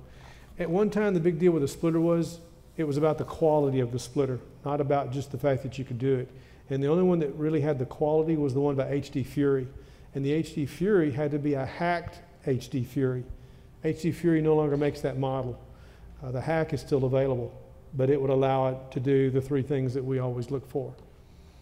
And it's an issue sometimes when I'm trying to get a computer signal into the switch. I've got to get through those issues. I've got to make sure the signal syncs. I've got to make sure the handshake occurs, and I've got to make sure there's no static on the screen. So I keep this up here with me in case I have a computer, and I think, y'all remember when we had the guest speaker, Ralph Gonzalez? We had a signal, then we lost it, and I plugged him directly into the switch. It didn't go through the converter, and I think what I needed, because I was having a handshake issue, I needed a splitter.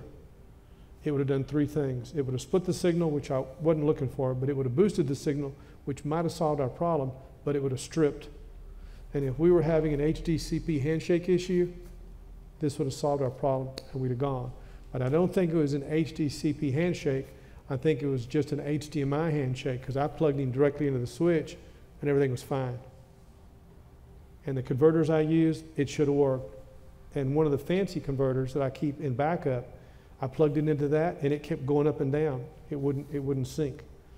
So there's legitimate reasons they have to do this all the time. And all we're trying to do is show technology. So the questions Robert had was, that's part of the question. That's part of the equation. The other was a capture device. So we were looking at Elgato, and we've used 3 devices up here by Elgato. And I'll just click on this first one.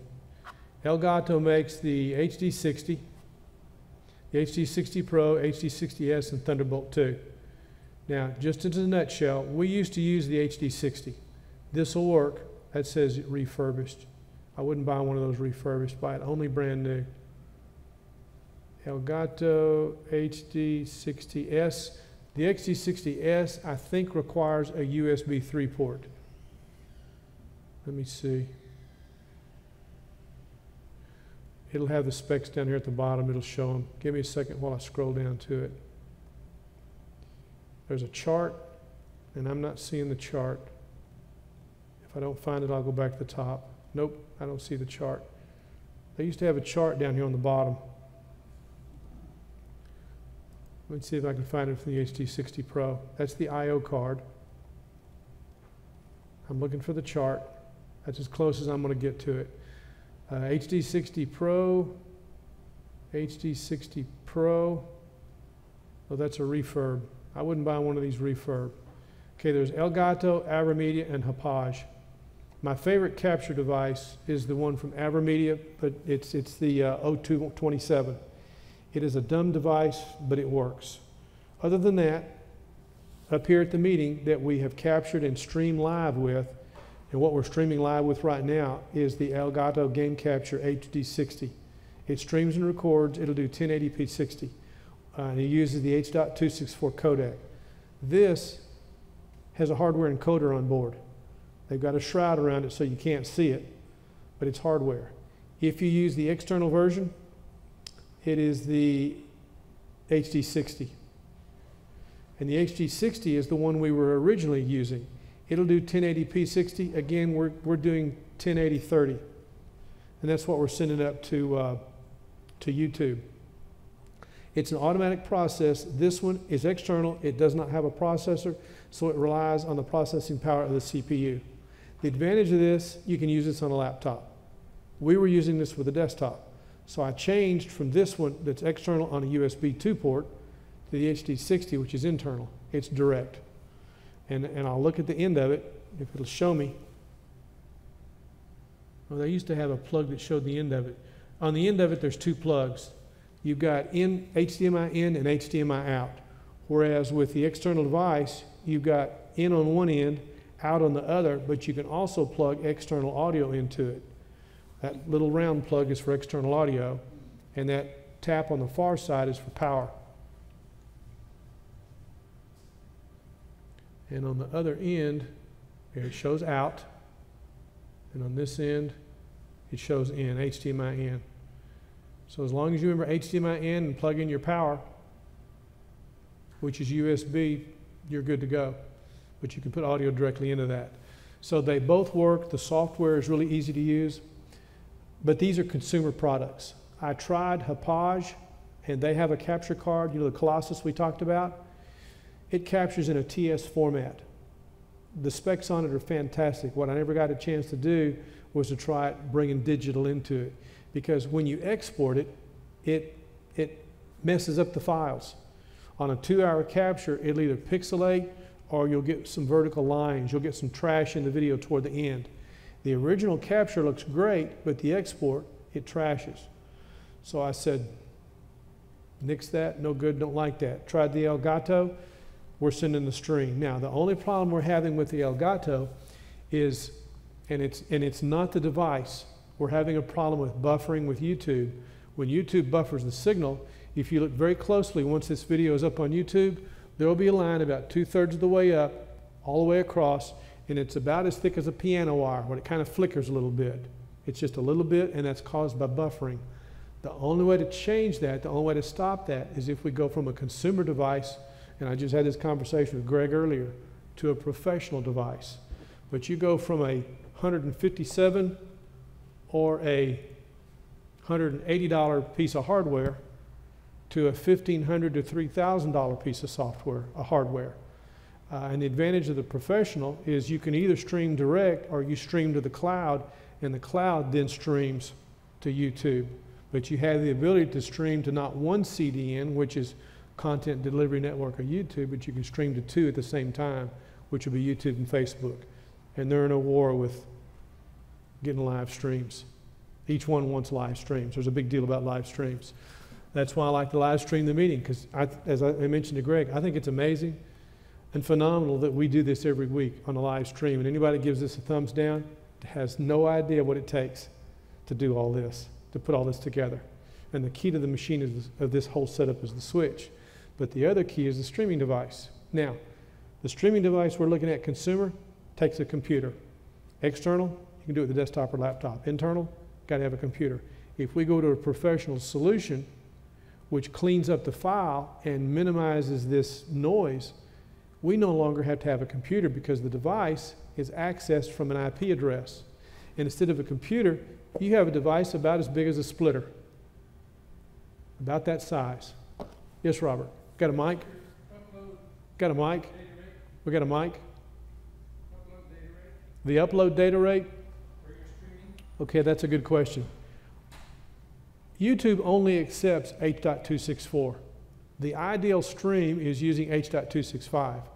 So we have to have a 10 megabit connection to stream 1080, which at 1080/30 we're using about 7 or 8 megabit.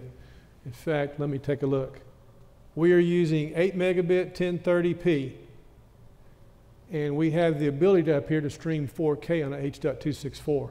Now, YouTube can only accept H.264, so we can stream direct or we stream to a cloud, which then goes back.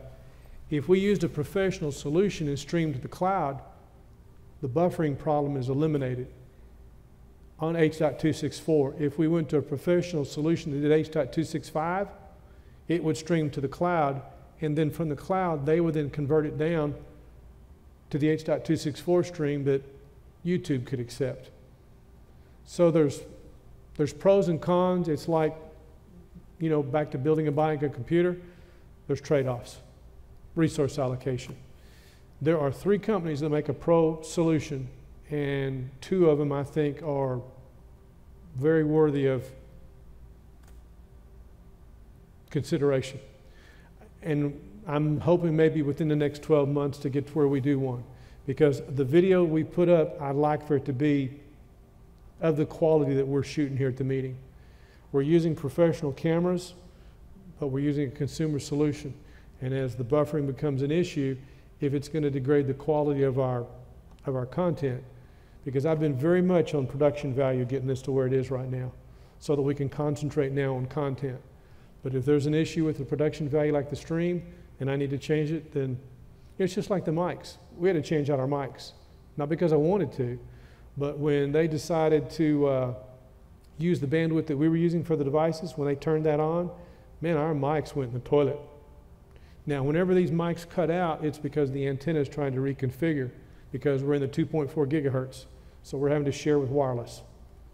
So another reason to get everybody off of an old computer into a new one, so they'll be out of the 2.4 gigahertz.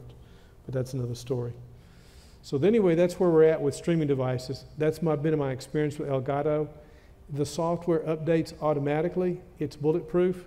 When it updates, reboot the computer. And it's an elegant piece of hardware, and it's a great piece of software. We'll get a mic over here for Robert. Thanks, Ben. I have just a tiny little tale. My printer, which was a brother, probably Yes. about 10 years old, could be 15, could be 8, I don't know. It's been a long time. Is it a laser printer or a multifunction? It's laser, and it is a multifunction. Okay. And back in the days when I still had a landline, I used to fax every now and then, but I haven't had a landline in, I don't know, 4, 5, 6, 7 years. So I don't fax anymore. Whatever the period of time is that I've owned it, about a year or 2 years ago, I had to replace the drum. And so we did that. And last week it says replace the drum again. Expensive? Say again? Expensive? Well, I don't remember what it cost, say 2 years ago. But this time around, they wanted about $90 for a drum, and they want 60-something for a toner cartridge. And if you add 90 and 60, you come up with 150. And if you go look, you can buy a new laser printer for 150 bucks. Yeah, 150 to 200. Yeah, well, the 200 does fax. Yeah. And so that's the $50 difference. And since I don't need fax, well, okay, I looked around for $150 things, looking at the various stores. Do you use the scanner much? Yes, I do scan.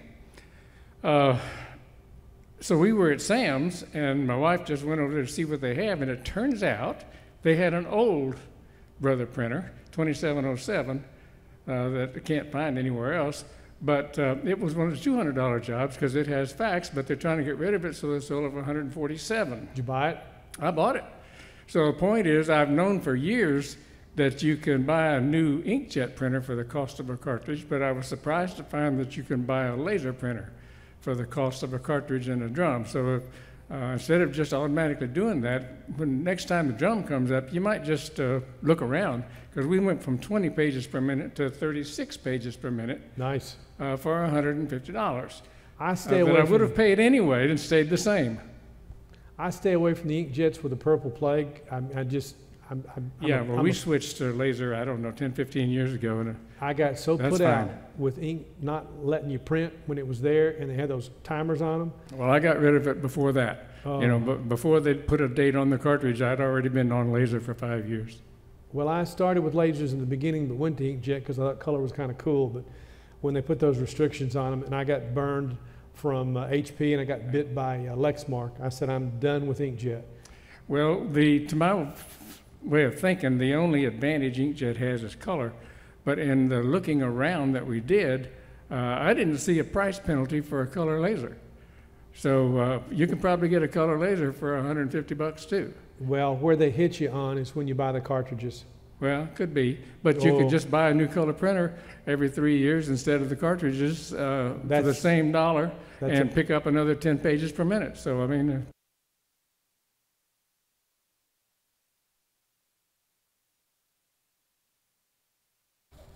Yeah, it's come back. So it was recalculating. That's about where I'm at. Now, with that said, we may look at some inkjets later, because if you're looking for a portable printer for a laptop, they're only inkjets. And if you ever want to use a laser as a portable printer, you've got to remove that cartridge. Otherwise, if you spill that ink in there, you've ruined the printer because it makes such a mess.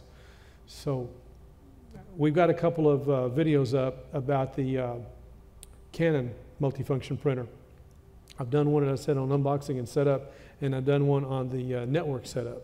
But I'm going to do a third one about the scanner, where you can scan to as you do right now, you scan to the computer, which is easy, but being able to scan to an email address, that was a bear to figure.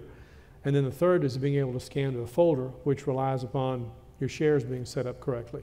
So I'm going to make a video of that later when I get time, but I've been a little bit tapped. So, has anybody got any more questions for today? Y'all feel like you got your money's worth? I want to thank everybody for your support. I appreciate everybody coming, and we'll look forward to seeing you next week. For those of you online, thanks for your patience. Thumbs up. We're going to have some more videos coming. And again, this is a live meeting. That's when we put the live up there so you can see it. Welcome to Build or Buy. We meet Wednesdays 1 to 3, and we'll be here next Wednesday. Have a great day, and we'll see you next week.